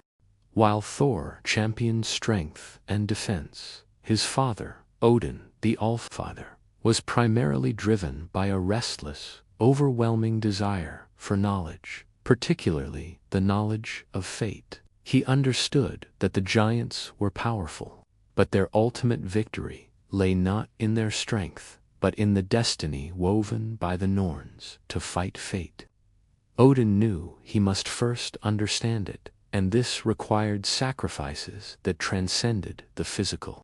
Odin's quest for wisdom was a theme of constant, often self-inflicted, suffering. He was willing to pay any price, no matter how great, to pierce the veil of what was to come. The first great sacrifice was at the well of Mimir, which lay near one of the roots of Yggdrasil, plunging into Jotunheim. Mimir was the wisest being in the cosmos, a keeper of ancient secrets, and his well held the waters of wisdom itself. Odin traveled to the well and begged Mimir for a single draught of the sacred water. Mimir, grim and unyielding, knew the immense cost of such knowledge. He demanded a colossal price, one of Odin's own eyes. Odin, without hesitation or regret, reached up and plucked out his own eye, dropping it into the dark water of the well as the payment for his enlightenment. With that price paid, he drank deeply from Mimir's well. The loss of his eye was physical and permanent, leaving Odin one-eyed and giving him his name, the One-Eyed God. But the knowledge he gained was cosmic. He could see beyond the surface of the world, perceiving the interconnected threads of fate and the paths leading inexorably to Ragnarok. He saw the ultimate doom, the fall of his sons, and his own death. But he continued to rule, his pursuit of knowledge giving him the grim resolve to face the inevitable. The second and most profound sacrifice was his attempt to master the runes, the secret, magical alphabet that held the essence of creation, magic, and prophecy. To truly master the runes, one had to fully experience the boundary between life and death. Odin hung himself upon Yggdrasil, the great world tree, piercing his own side with his spear, Gungnir. He hung there for 9 days and 9 nights, suspended between the worlds, deprived of food and water, sacrificing himself to himself. He gazed down into the darkness, searching for the hidden patterns of reality. On the verge of death, in the moment between being and non-being, he finally grasped the secret knowledge. He saw the runes, the symbols of power and prophecy, revealed to him in the depths of his agony. He seized them, learning the 18 greatest charms and the secret songs of the cosmos, giving him mastery over life, death, and magic. By enduring this ritual death, Odin became the patron of all who suffer, of all who seek hidden wisdom, and of all who endure pain for a higher purpose. The act confirmed that even the highest god could not gain wisdom without immense personal cost. These sacrifices fundamentally shaped Odin's identity, turning him from a mere war leader into a restless, wandering seeker. He often left Asgard, disguised in a dark, broad-brimmed hat, to hide his single eye, journeying through Midgard to observe humankind and acquire more knowledge in secret. He gathered warriors who died bravely the Einherjar into Valhalla, not for comfort, but to train an army for the final battle he knew they would lose. Every action, from his wanderings to his gatherings of the dead, was a calculated attempt to understand, or perhaps delay, the inevitable doom revealed in the waters of Mimir's well, and through the wisdom of the runes. Odin's existence became a long, somber preparation for a losing battle, a defiance born of knowledge. He was the god who knew the end, but chose to stand and fight it with honor anyway. His single, piercing eye fixed on the approaching fate.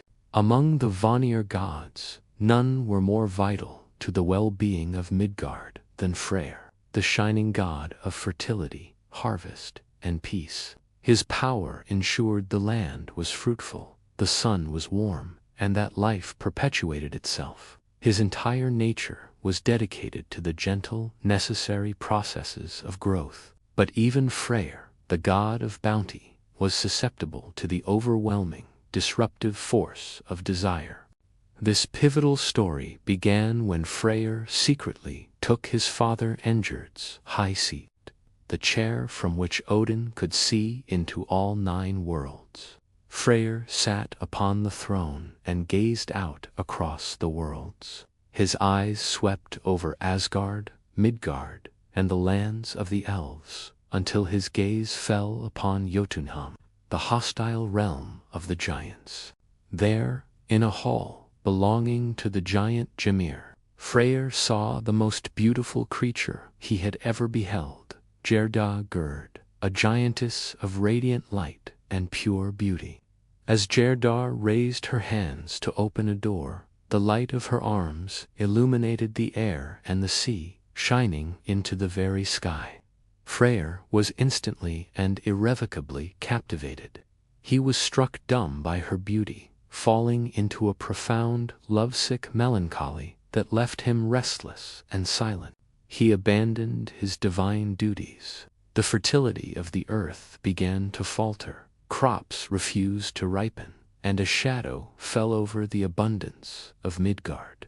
Njord, concerned by his son's sudden grief, sent Freyr's most trusted and clever servant, Skirnir, Shining One, to learn the cause of the god's misery. Freyr finally confessed his desire for Gerda, the giantess, knowing that she was an enemy of the gods and unlikely ever to accept a union. Skirnir, willing to pay any price for his master's happiness and the restoration of the world's fertility, offered to travel to Jotunheim to woo the giantess. Freyr, desperate, gave Skirnir the one object he valued most highly, his sword, a magnificent weapon that could fight of its own accord. Skirnir rode to Jotunheim and found Gerda in her hall. He attempted to woo her with gifts of golden apples and the magical ring Draupnir, symbols of the wealth and vitality of the gods. Gerda, proud and fiercely loyal to her giant kin, refused all gifts. Skirnir then resorted to terrible, powerful magic and threats. Using the destructive force of the runes, he cursed her with an immediate and agonizing old age, a miserable life of isolation and endless longing, a life where she would never know love or comfort. Faced with such a terrifying, dark destiny, Gerda finally yielded.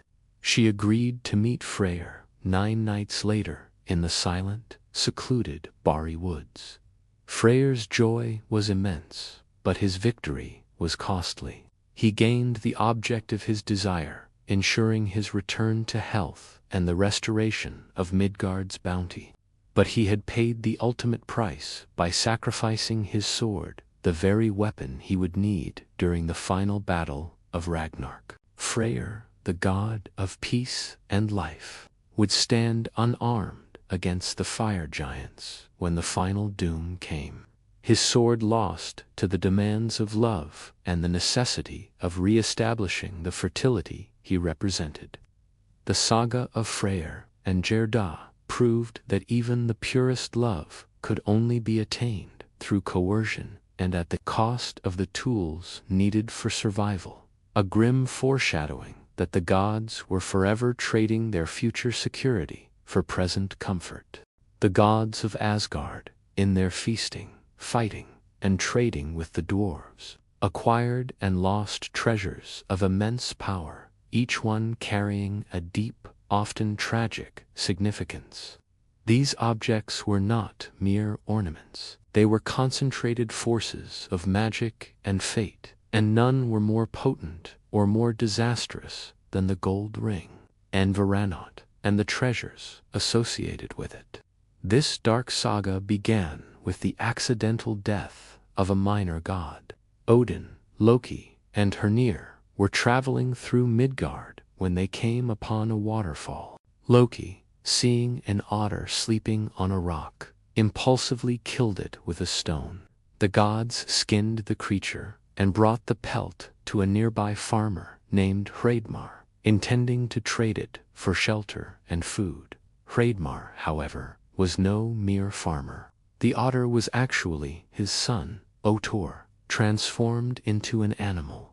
Otor's murder was an act of kinslaying, a heinous crime. Hreidmar seized the gods and demanded a massive ransom for their freedom. They had to fill the entire otter skin with gold, and then cover the outside of the skin completely with a pile of reddish-yellow gold. Odin, desperate to save himself and the others, sent Loki to retrieve the necessary ransom. Loki, resourceful but unscrupulous, traveled to the land of the dwarves and found the powerful, reclusive dwarf Andvari, disguised as a fish. Loki caught the dwarf and forced him to surrender all his hidden wealth. Andvari gave up his vast hoard, but desperately tried to hide one single, small gold ring. And Varanot, Loki, seeing the dwarf's desperation, ruthlessly stripped the ring from his hand. In his final, defeated moment, Andvari spoke a terrifying curse upon the ring, that it should bring about the death and ruin of every being who possessed it. Loki returned and presented the entire hoard to Odin. The gods stuffed the otter skin full of gold and then piled the remaining gold to cover the outside. As Hreidmar examined the gold, he found one single, minute whisker still visible on the pelt. Odin, forced to complete the terrible ransom, reluctantly covered the last remaining spot with the cursed ring. And Varanot. The gods were freed, but the curse was immediately set in motion. Hreidmar's own sons, Fafnir and Regin, immediately murdered their father to seize the gold. Fafnir, driven mad by greed and the ring's malice, transformed himself into a terrifying, immense dragon to guard the hoard, breathing venom and fire. The cursed treasure, now guarded by a dragon, lay waiting in the wilderness, forever poisoning the lives of those who sought it. This saga, though focused on dwarves and mortals, served as a foundational truth for the gods, that immense wealth, especially that which is seized through greed and lies, is not a blessing but a disease. The most coveted treasures of the 9 worlds were often tainted by blood and cursed by ancient, unforgiving magic, serving only to hasten the destruction of all who held them dear. It was a clear, chilling lesson in the destructive power of avarice, a force that would eventually consume the integrity of the gods themselves. The power of the gods was not a constant, untouchable force. It was contingent upon their tools, their alliances, and their reputation.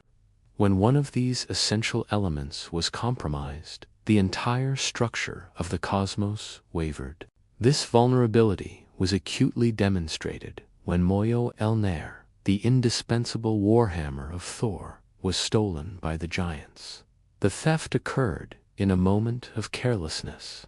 Thor woke one morning in Asgard and immediately realized that his hammer was gone.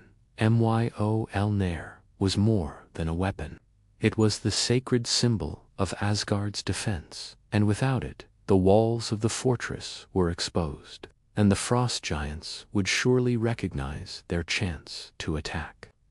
Panic quickly spread through the halls of the Aesir. Odin commanded Loki, the one god capable of moving swiftly and subtly between worlds, to find the weapon. Loki borrowed the hawk feather cloak from Freya and flew to Jotunheim, the realm of the enemies, to confront the giants. He soon arrived at the desolate hall of Thrym, a powerful and boastful frost giant. Thrym greeted Loki with a sneer and immediately claimed responsibility for the theft. He announced that he had buried Mjolnir 8 miles deep beneath the earth, and that it would never be recovered unless the gods met his price. Thrym's demand was audacious. He would return the hammer only if the gods sent him Freya to be his bride. Loki flew back to Asgard and delivered the news. The reaction was immediate and furious. Freya, the beautiful goddess of love and the keeper of the powerful magic satyr, was so enraged that her magnificent necklace, Brisingamen, shook violently upon her breast. She refused absolutely to be the price of the hammer's return. The gods gathered in a desperate council. Without Mjolnir, the defense of the 9 worlds was impossible, and the threat of Ragnarok loomed much closer. Heimdall, the silent, watchful guardian of the Bifrost, suggested a plan so absurd and humiliating that only the gravity of the situation allowed the gods to consider it. Heimdall proposed that Thor himself should go to Jotunheim in the disguise of the bride. Thor was horrified and disgusted. The idea of dressing in women's clothing, a high insult to his warrior honor, was an intolerable shame. He protested vehemently, declaring that such an act would make him unmanly and cowardly in the eyes of his fellow gods.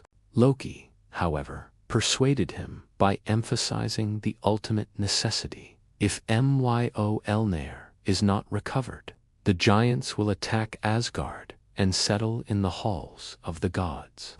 You must endure this shame for the sake of the world. The preparations began immediately. The gods dressed the enormous, bearded, and immensely strong Thor in the wedding gown of Freya. They placed the magnificent Brisingamen necklace upon his chest, hung jingling keys from his waist, covered his head with a bridal veil, and tied a woman's headdress atop his great, unsuited head. Loki, ever loyal to his own twisted sense of purpose, volunteered to accompany the disguised Thor as his bridesmaid. The two set off for Jotunheim in Thor's goat-drawn chariot, the wheels thundering and shaking the earth. When the disguised pair arrived at Thrym's hall, the giant was overjoyed. He prepared a magnificent wedding feast, boasting of his victory over the gods. He ordered his servants to bring the enormous wedding party the food and drink required for the great celebration. The disguised Thor, driven by the hunger of his immense god nature and his fury at the situation, proceeded to eat with a ferocious appetite that baffled the giants. He devoured an entire ox, 8 large salmon, and every delicacy prepared for the women, then washed it down with 3 immense casks of mead. Thrym was astonished. He leaned over to Loki, the bridesmaid, and whispered in confusion, "I have never seen a bride with such a sharp appetite, nor one who drank so heavily." Loki, quick to offer a plausible lie, whispered back, "The poor bride has been so excited and nervous by the thought of coming here to Jotunheim that she has not eaten or slept for 8 full days." Thrym was satisfied by this explanation. He then lifted the bridal veil, eager to kiss his prize. But when he saw the massive, fierce, burning eyes of Thor glaring out from under the veil, he recoiled in terror. "Why are the bride's eyes so fiercely red, like flames?" Thrym cried out. Loki quickly countered. "The poor bride has been so desperately nervous and sleep-deprived from her journey to Jotunheim that she has not closed her eyes in 8 full days." Again, Thrym was mollified. He ordered the giants to proceed with the ritual that would consecrate the marriage and return Mio-Elner according to custom. The hammer had to be placed upon the bride's lap to hallow the union. With immense effort, Thrym's servants brought the enormous, iron-heavy hammer, Myo-Elner, and laid it directly across the lap of the disguised god. The moment Thor felt the familiar weight and sacred power of Myo-Elner, the last vestige of his forced humiliation vanished. His anger was unleashed in a roar that shook the entire mountain hall. He tore off the bridal veil and the wedding dress, revealing the true, enormous form of the Thunderer. Grasping Myo-Elner firmly in his hands once more, Thor immediately began swinging the hammer in a frenzy of divine retribution. He first struck Thrym, crushing his skull. He then killed all of the giants present, including Thrym's sister, who had ignorantly and greedily asked the bride for a small wedding gift. The hall was utterly destroyed. Thor retrieved the hammer, the giants were defeated, and the immediate threat to Asgard was vanquished. Thor and Loki returned to Asgard, the hammer restored to its rightful place. The saga of Myo-Elner's retrieval was a story of necessary, tactical humiliation. The gods achieved their victory, but at the cost of Thor's dignity and through an act of complete deception. The giants were reminded that even their great schemes could be undone, and the gods were reminded that their power often required the willingness to embrace the shameful, deceitful methods they usually reserved for their enemies. The eternal punishment of Loki, bound and tormented beneath the dripping venom of a serpent, was sustained by the endless devotion of his wife Sigyn. Her act of holding the bowl, of catching the poison drop by drop, was a constant, profound expression of self-sacrificing loyalty, an unceasing labor performed not for glory, but out of necessity and love. Sigyn's sorrow and endurance were a counterpoint to the grief of Frigg, the queen of the Aesir. While Frigg endured the loss of her beloved son, Balder, with a quiet dignity, Sigyn bore the eternal torment of her husband with active, physical suffering. Sigyn's vigil was the only thing that mitigated Loki's pain, and her brief absences to empty the filled bowl were the cause of the world's earthquakes of physical manifestation, of the cosmic discord Loki's actions had created. This theme of sorrow and prophecy was often highlighted by the stories of the Valkyries, the choosers of the slain. These fierce, beautiful shield maidens served Odin, riding their horses over battlefields in Midgard to select the souls of the bravest fallen warriors, the Inherjar, and bring them to Valhalla. The Valkyries were not compassionate healers, they were agents of destiny. Their purpose was purely pragmatic, to ensure that Odin had the greatest possible army ready for the final fated battle of Ragnarok. Their presence on the field was a stark reminder that every life lost was a piece of the Allfather's preparation, a necessary sacrifice for the coming doom.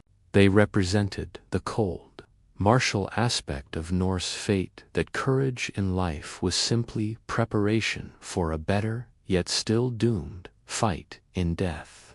This preparedness contrasted sharply with the profound, yet useless, knowledge of Frigg. Frigg knew the fates of all beings, a secret wisdom she held close, refusing to share the specifics of the future she beheld. Her silence was a kind of suffering, the heavy, internal grief of knowing all that will be lost but being unable to change the unyielding threads woven by the Norns. Her hall in Asgard, Fensalir Marsh Halls, was not a place of gold and boasting, but a quiet, somber sanctuary. It was a place of weaving and silent sorrow, where Frigg presided over the deep mysteries of home and motherhood, forever marked by the failure of her oath to protect Balder, and the knowledge of the ultimate futility of all her efforts. The sorrow of these two women, Frigg and Sigyn, embodied the feminine aspect of Norse suffering, the grief of the queen who loses her beloved son to prophecy, and the tireless endurance of the wife who stands by the villain in his necessary agony. Together, they demonstrated that the chaos and the order of the world were both held in place by immense, enduring sacrifice and profound, inescapable sorrow, while the other gods were embroiled in feasting, fighting, and treachery. Heimdall, the watchman of the gods, stood perpetually vigilant. His duty was the most solitary and essential in Asgard, guarding Bifrost, the Rainbow Bridge, ensuring no giant, monster, or hostile force could breach the primary defense of the gods. Heimdall was known as the White God, a figure of radiant purity and ancient power. He possessed extraordinary senses, honed over centuries of silent watching. The sagas said he needed less sleep than a bird, and that he could see for 100 leagues by night as well as by day. His hearing was so acute that he could hear the grass growing on the earth, the wool growing on the sheep, and the slightest movements in the deepest, darkest realms beneath the roots of Yggdrasil. Heimdall's residence was Himinbjörg, Heaven Mountain, a small, silent outpost where Bifrost met the edge of Asgard. He required only a single item of defense, the great resounding horn, Gyal horn. This horn was not used for common signaling. It was reserved for one single, immense occasion, the signal of the world's end. Heimdall knew that the tranquility of Asgard was a fragile illusion. His heightened senses constantly detected the slow, subtle encroachments of chaos, the gnawing of Nidhogg on the roots of the world tree, the deep stirring of Jarmungandr in the oceans of Midgard, and the rhythmic, painful thrashing of the bound Loki in his cavern prison.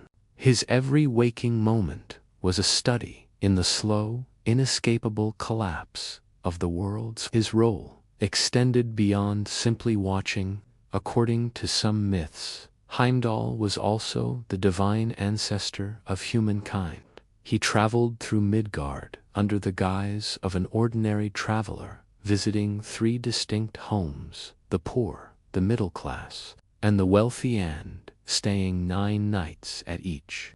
In each home, he slept with the resident couple, thus fathering the 3 distinct classes of humanity: Thrall, the lowest bound class of laborers; Carl, the free, sturdy class of farmers and artisans; Jarl, the highest, ruling class of nobles and warriors. By creating these 3 social orders, Heimdall ensured that humanity was organized and productive, thus fulfilling the gods' design for Midgard. He provided the necessary structure for society, just as he guarded the structure of the cosmos.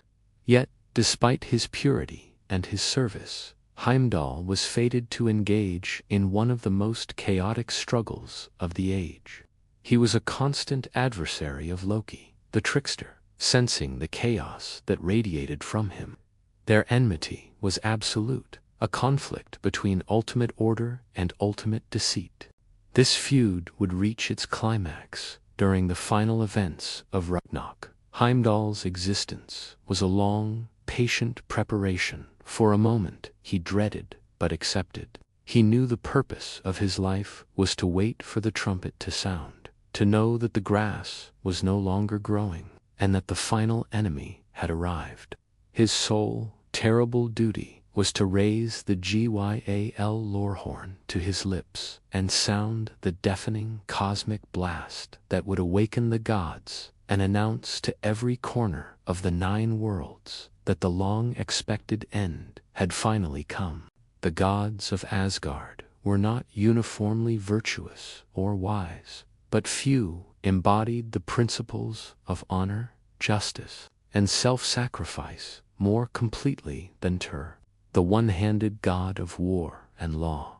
Tyr was the oldest of the warrior gods, often portrayed as a solitary figure whose wisdom was rooted in tradition and unwavering commitment to oaths. While Odin pursued knowledge through deceit and Thor through strength, Tyr represented the willingness to pay the ultimate personal price for the sake of the greater cosmic order.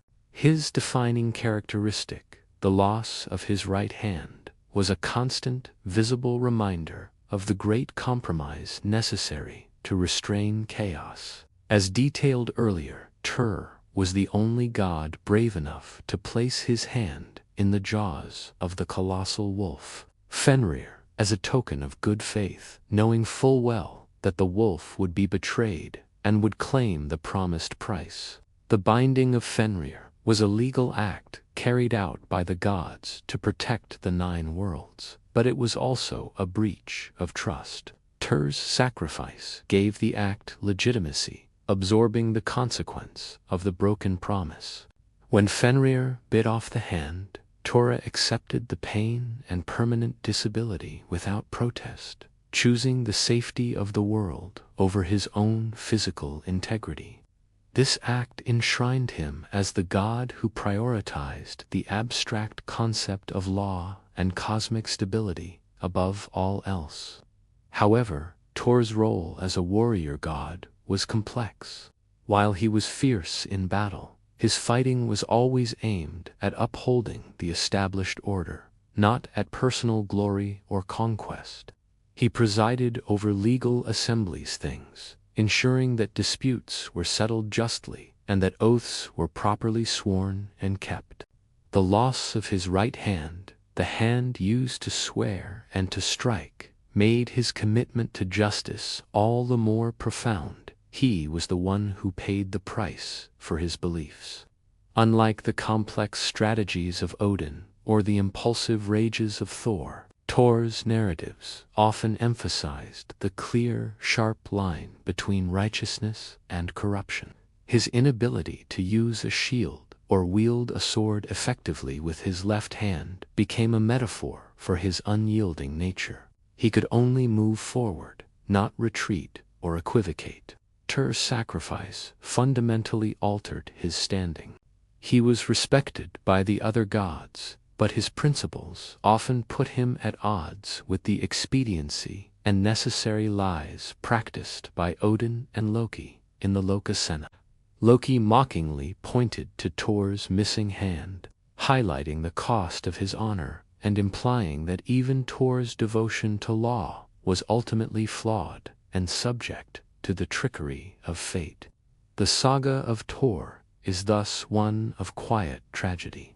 He was the most honest of the warrior gods, yet his honesty was permanently scarred by the deception he enabled. His destiny, revealed to him through the knowledge gleaned by Odin, would be as a final, heroic sacrifice in the last hours of the world, where his profound commitment to justice would be paid in full. His story served as a solemn reminder that in the face of inevitable chaos, integrity comes with the highest possible price. Tyr also represents the inherent conflict in the Norse concept of word. Even the god dedicated to law and order is powerless to change the fate that dictates he must suffer a permanent loss to achieve a temporary victory. His story reinforced the idea that ultimate success against chaos was not possible, only a dignified, temporary delay. The cost of maintaining cosmic structure was always personal pain and loss. while the Aesir were defined by war, law, and wisdom. The Vanir gods, represented most powerfully by Freya, were the embodiment of fertility, beauty, sensuality, and the deep, mysterious power of magic. The Vanir were the original keepers of the secrets of earth and life, and their forced integration into Asgard, though turbulent, brought an essential balance to the rigid, martial order of Odin. Freya, the sister of Freyr and the daughter of Nijard, was the most prominent of the Vanir deities. She was a goddess of duality, intensely beautiful and seductive, yet a fierce warrior who claimed half of all heroes who died in battle. The other half went to Odin's Valhalla. Her field, Folkvangr, Field of the Host, contained her hall, Esrumnir, where her chosen warriors feasted, a destination as honorable as Valhalla itself. Freya's true power, however, lay in her mastery of Satyr, the most potent and complex form of magic in the Norse cosmos. Satyr was the magic of fate and prophecy, involving deep trance, ritual, and the ability to weave and interpret the threads of word. It allowed the practitioner to alter destinies, influence minds, and see far into the future. Because of its intense, emotional, and transformative nature, Satyr was traditionally associated with women, and its practice by men was often viewed as effeminate or shameful, a fact Loki exploited when he mocked Odin for his own occasional use of the art. Freya, as the supreme mistress of Satyr, was the essential source of prophetic power for the Aesir. Even Odin sought her counsel in the most vital matters of fate and doom. Her mastery of this magic made her indispensable, despite the lingering suspicion with which the Aesir viewed the darker, more emotional aspects of Vanir power. Her most famous possession was the magnificent necklace Brisingamen, a treasure that glowed with inner light and beauty. According to some stories, she acquired this necklace by spending a night with each of the 4 dwarven smiths who forged it. This act was often cited by Loki as evidence of her moral looseness, but it underscored a key Vanir trait: the willingness to embrace sensuality and exchange favors for necessary power, prioritizing elemental force over rigid social constraint. Freya's influence was felt in every aspect of life. She was the goddess of love, marriage, and fertility, ensuring the perpetuation of life in Midgard. She traveled in a chariot pulled by 2 enormous cats, further emphasizing her connection to the wild, mysterious forces of nature.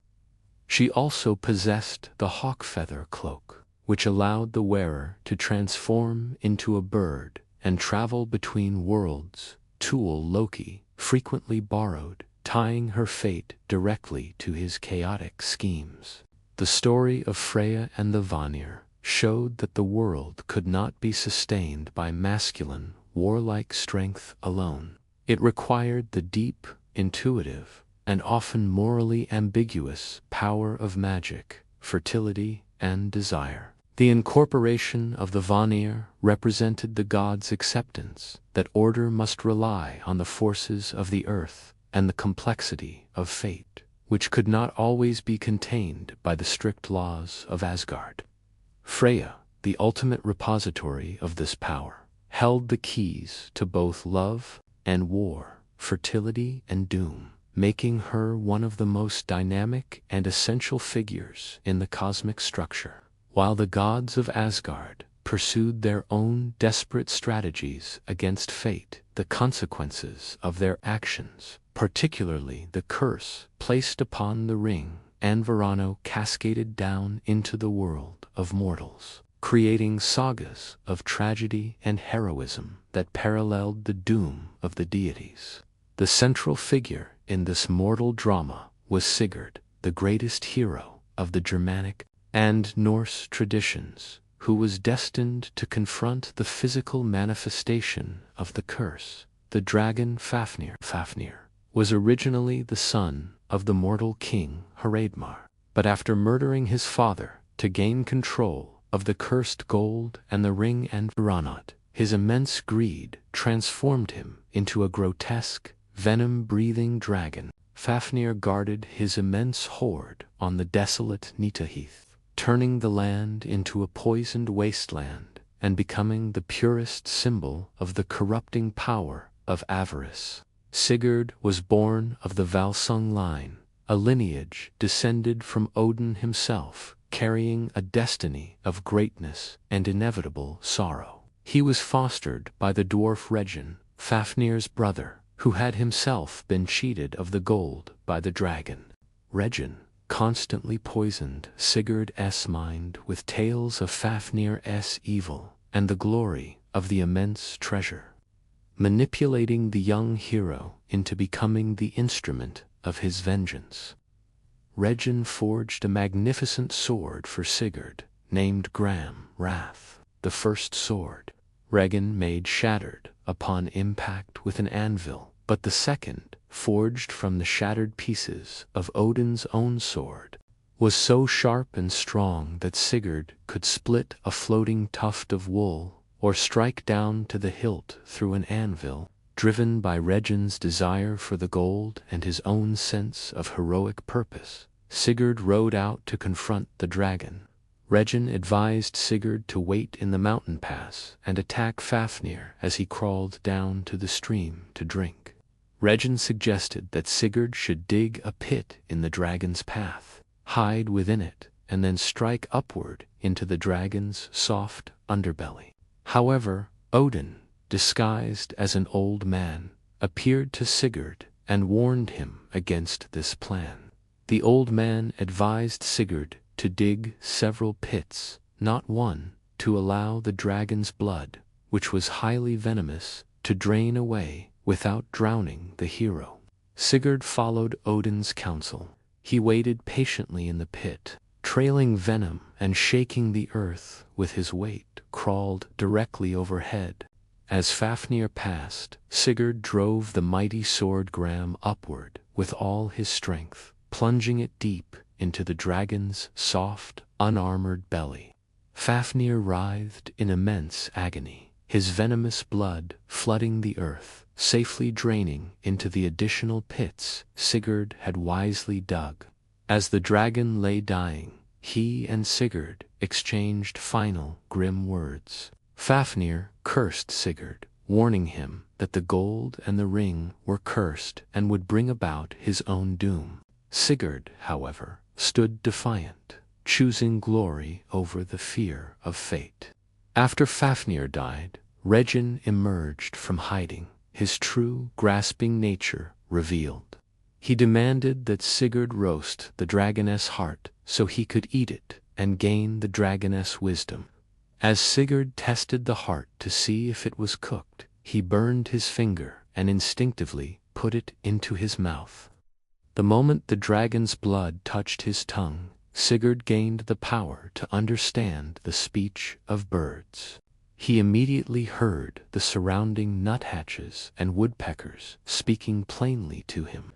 They warned him that Regin was planning to murder him for the treasure as soon as the heart was cooked, thus fulfilling the curse's continuing tragedy.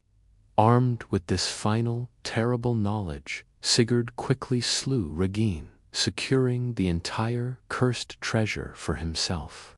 The story of Sigurd and Fafnir serves as a dark mirror to the gods' own struggles. It demonstrated that even the greatest mortal heroism could not escape the cosmic curse of greed and deceit, reinforcing the inescapable, predetermined nature of word that bound gods and men alike.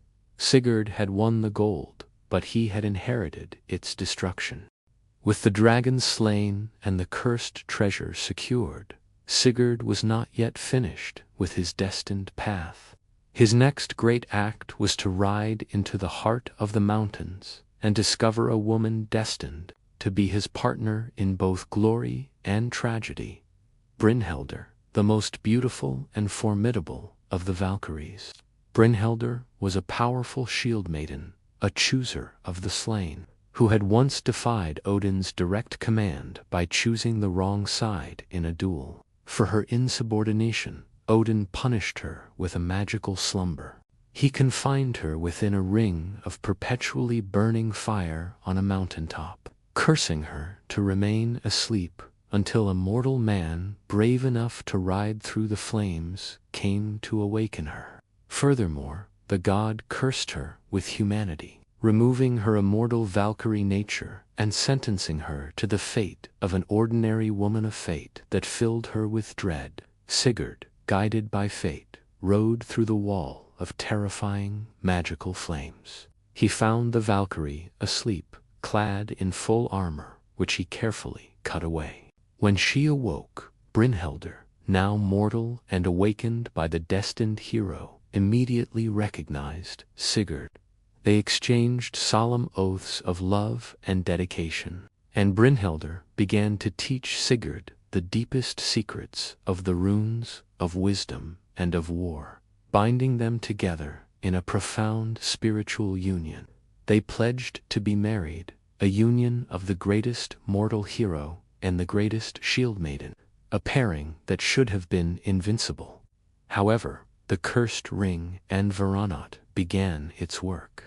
As Sigurd left the mountain, he was drawn by fate to the court of the Gukong Arjuki's sons, the ruling family of a great kingdom. The queen of this family, Gudrun, was a master sorceress. Desiring Sigurd's strength and fame for her family, she administered a powerful potion of forgetfulness to Sigurd, wiping clean the memory of Brynhildr and the solemn oaths they had sworn.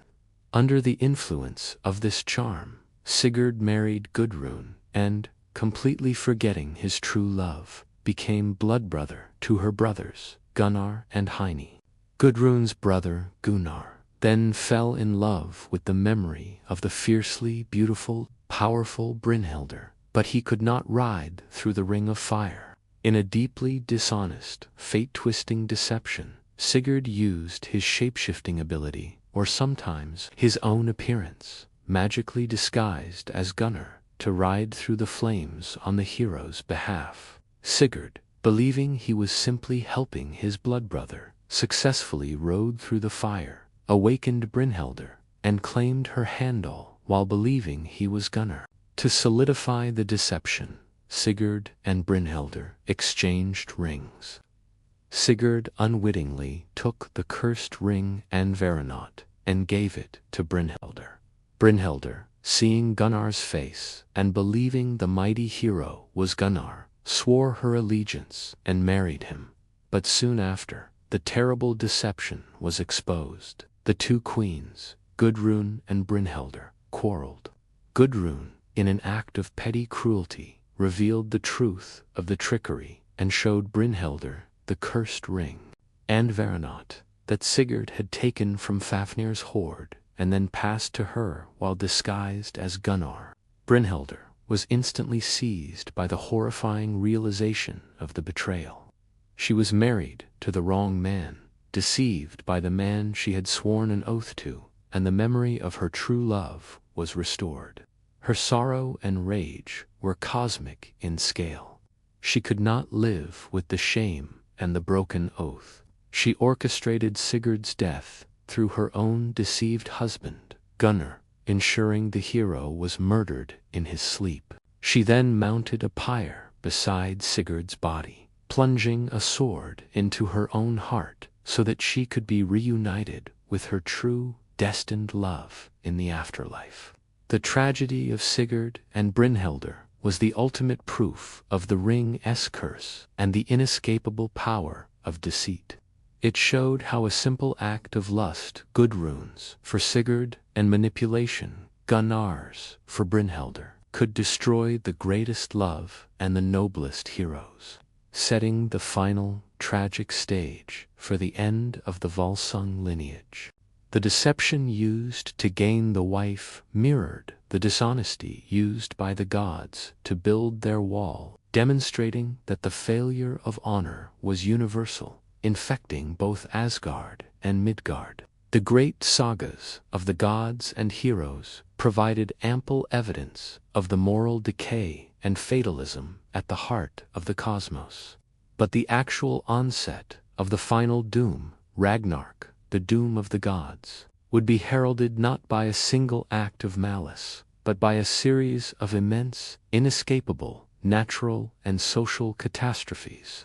These signs were the physical evidence that the threads of word were finally unraveling, and that the long, inevitable fate foretold by Odin was beginning to materialize.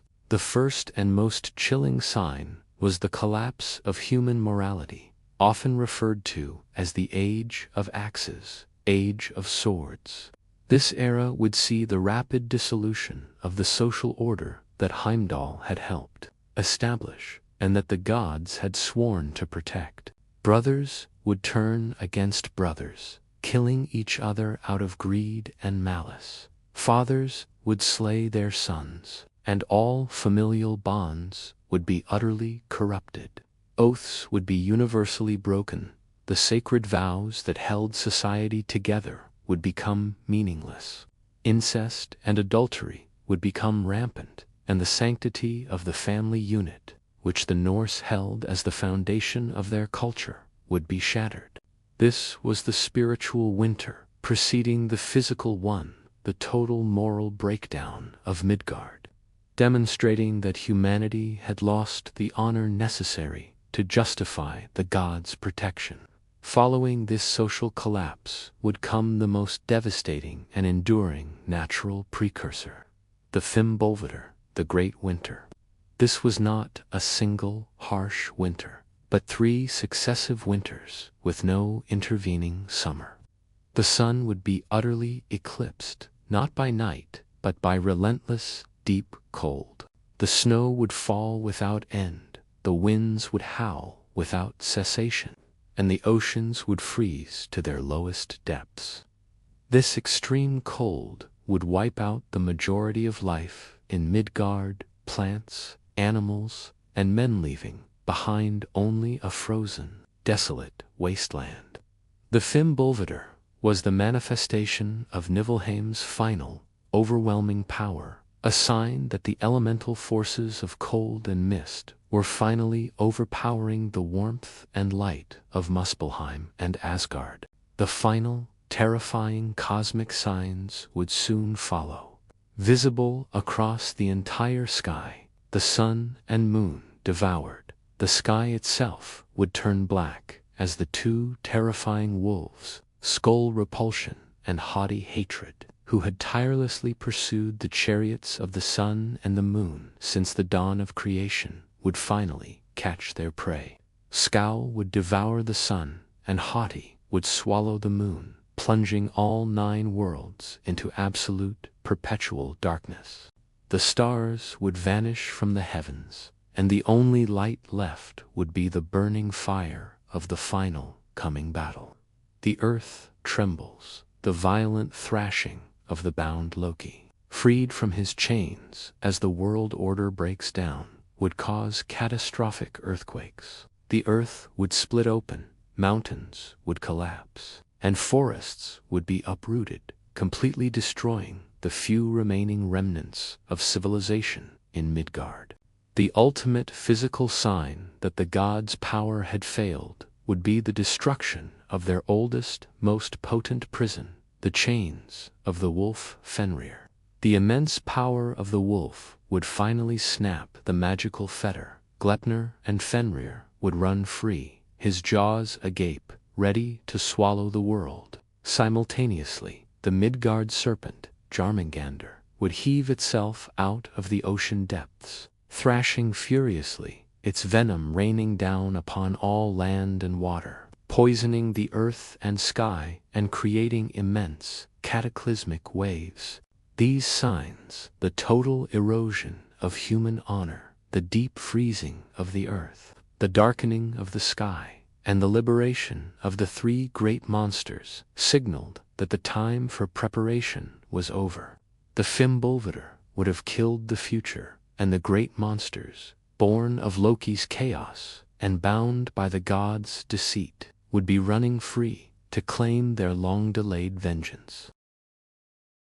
With the coming of the Fimbulvator and the shattering of the chains, the 9 worlds entered the final stage of chaos. The vast cosmic forces of destruction, long held at bay by the strained efforts of the Aesir, began to mobilize for the final assault upon Asgard.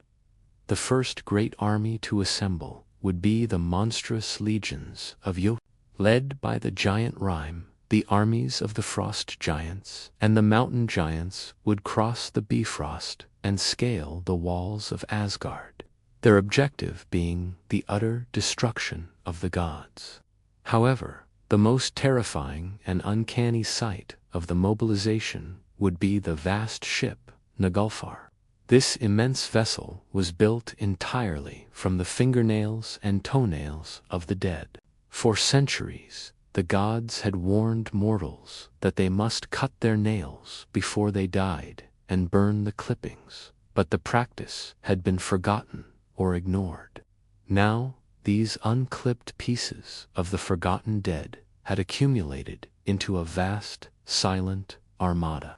The monstrous, rotting ship Naglfar would be captained by the liberated god Loki, the trickster, finally embracing his role as the leader of the forces of destruction.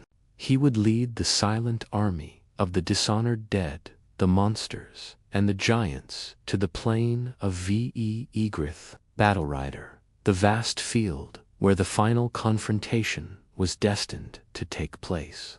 At the same time, the realm of the dead, Helheim, would contribute its forces. The goddess Hel, Loki's daughter, would lead a vast host of all the spirits who had died of sickness, old age, or non-heroic means. This army of the honored dead would rise from the depths, swelling the ranks of the enemy host and ensuring that the dead outnumbered the living by an unimaginable margin. The final decisive assault would come from the south, from the primordial world of fire, Muspelheim. The ultimate enemy of the gods was not a giant, but the fire giant Surtur.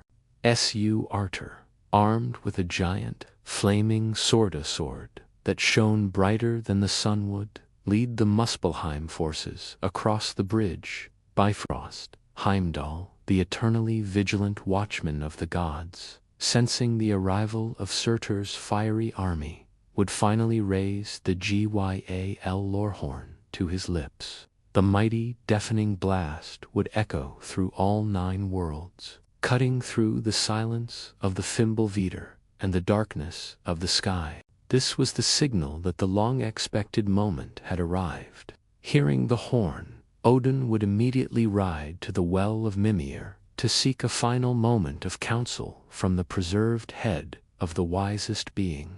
He would gather the final, terrible intelligence needed to organize the defense. The gods would then marshal their own forces. Thor, with Mjolnir restored and his strength renewed by battle fury, would ride his chariot.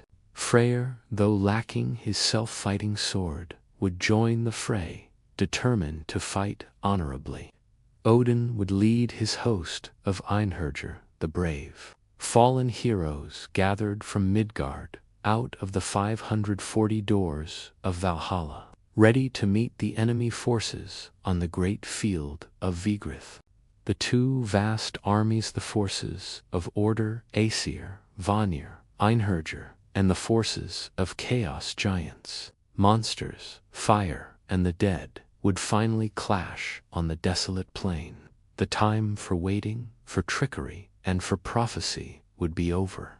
The ultimate battle for the fate of the cosmos had begun. When the armies of chaos and order met on the immense dust-shrouded plain of Yggdrasil, the ensuing battle was not a coordinated war, but a series of predestined, colossal duels, each god meeting the exact monster or force he was fated to encounter. The structure of the world was collapsing into its original, antagonistic pieces. The duels began with the highest gods facing their ultimate destroyers. Odin versus Fenrir, the Allfather, mounted upon his 8-legged steed, Sleipnir, and armed with his spear, Gungnir, rode to face his greatest, most ancient enemy, the immense wolf Fenrir, now freed from his bonds and running with his jaws gaping, wide enough to swallow the sky and the earth. Odin, despite his wisdom and the bravery of his Einherjar, had known this moment was inevitable since he looked into Mimir's well. He charged Fenrir bravely, but the wolf was simply too large, too powerful, and too fated to be defeated. Fenrir swallowed Odin whole, ending the reign of the Allfather and extinguishing the primary source of knowledge and kingship in the cosmos. Thor versus Jormungandr, the Thunderer, rode forth to face his eternal, ocean-welling nemesis, Jormungandr, the Midgard serpent. The serpent, having thrashed its way out of the ocean, was now coiled across the battlefield, spewing venom that poisoned the air and the very ground.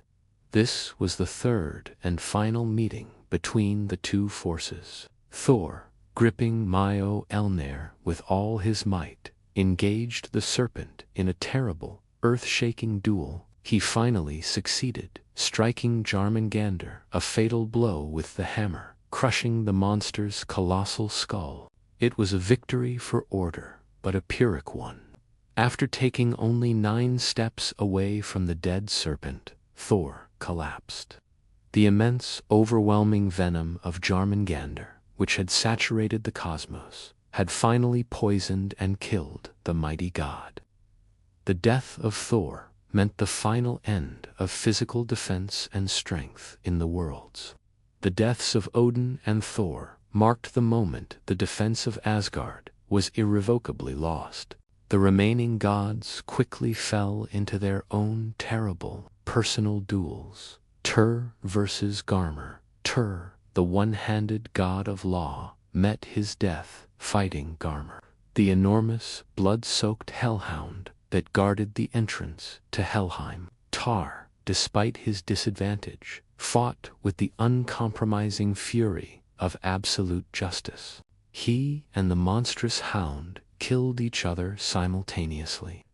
A final, mutual destruction that underscored the failure of law to truly restrain chaos.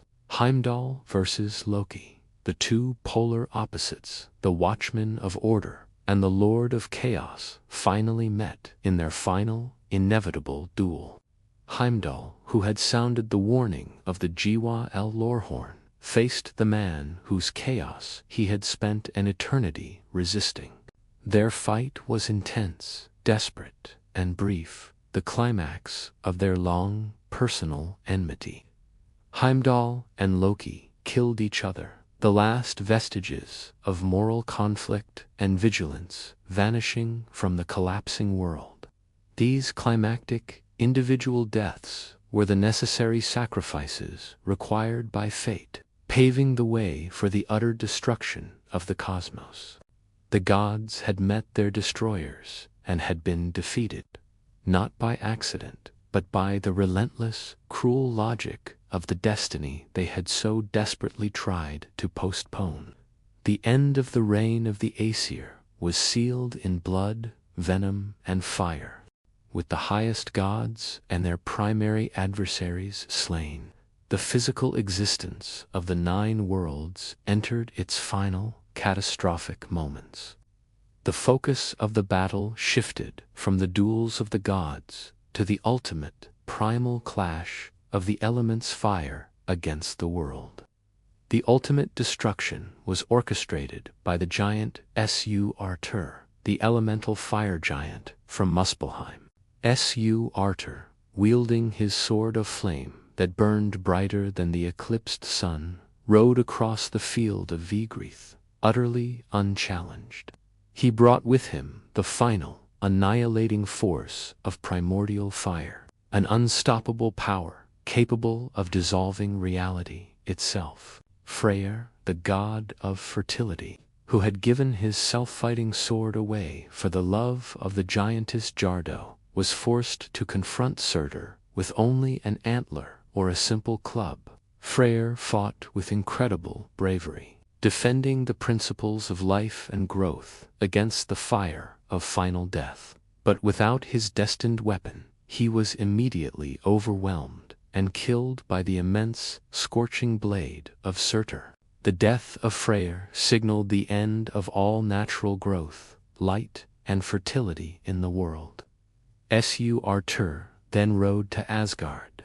His immense, elemental fire swept across the Bifrost, causing the Rainbow Bridge to shatter and crumble into dust. He continued his rampage into the heart of the god's fortress, setting fire to the great halls, including Odin's Valhalla and Frigg's Fensalir. The golden shields that roofed Valhalla melted, and the great structures built by the god's power were consumed in a raging, unstoppable conflagration. This fire was not just ordinary burning. It was the Ragnarok fire, the release of Muspelheim's stored elemental heat back into the cosmos. The fire spread across all the 9 worlds, dissolving the land, the air, and the fabric of reality itself. The destruction culminated in the final, ultimate collapse, the sinking world. The fire melted the ice and shook the foundations of the earth so severely that the entire world of Midgard, along with the remnants of Asgard and Jotunheim, groaned and broke apart. The seas, unleashed by the death of Jarmungandr, rose up to engulf the sinking land, extinguishing the final flames, and pulling all of existence down into a great, universal, watery abyss. The mountains collapsed, the stars winked out, and the whole cosmos reverted to its original state of silent, empty void, the state before the first conflict between ice and fire had ever begun. All life gods, giants, dwarves, and Menwes utterly destroyed. The entire structure of Yggdrasil, the great world tree, shook violently from its roots to its highest branch, until it too was consumed by the fire and the rising water, snapping under the weight of the cosmic collapse. The long, magnificent story of the Norse gods had ended exactly as it was fated to, in a final universal destruction by fire and water. The darkness was complete, and the silence of the void had returned. However, the Norse view of fate was cyclical, not linear. The story did not end in eternal nothingness, but in the promise of renewal, the subject of our final section. Despite the cosmic fire, the deep water, and the universal destruction of Ragnarok, the Norse vision of fate was not one of permanent oblivion, but of cyclical renewal. The end of the world was necessary a giant, cleansing fire that purged the old order, allowing a new, pristine world to emerge from the ruins. After the flames of Surtur were extinguished and the waters receded, a new, fresh earth rose from the depths of the ocean.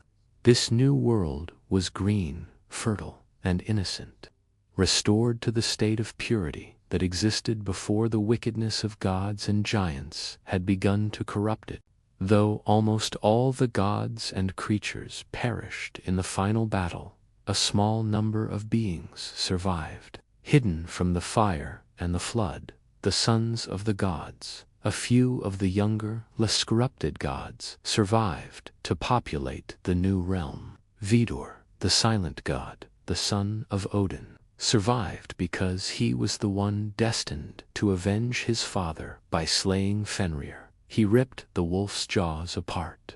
Vali, another son of Odin, also survived.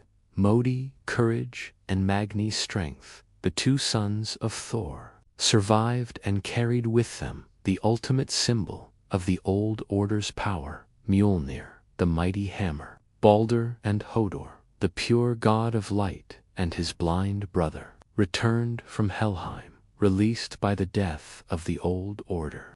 These young gods returned to the silent remnants of Asgard, finding the golden gaming pieces that the old Aesir used to play with, a symbol of their past glory and folly.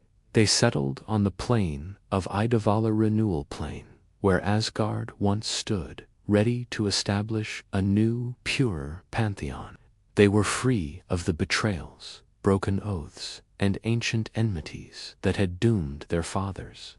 The new world would also be populated by a new race of humankind, destined to live in the green, fertile lands. Elf life and Leapthros striving for life were two human beings who had managed to survive the Fimbulvator and the final fire. They had hidden deep within the branches or trunk of the world tree Yggdrasil, subsisting on the morning dew.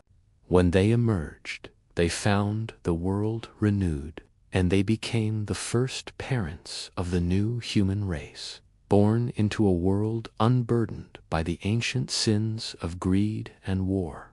The ultimate act of continuity was the survival of the world tree Yggdrasil itself.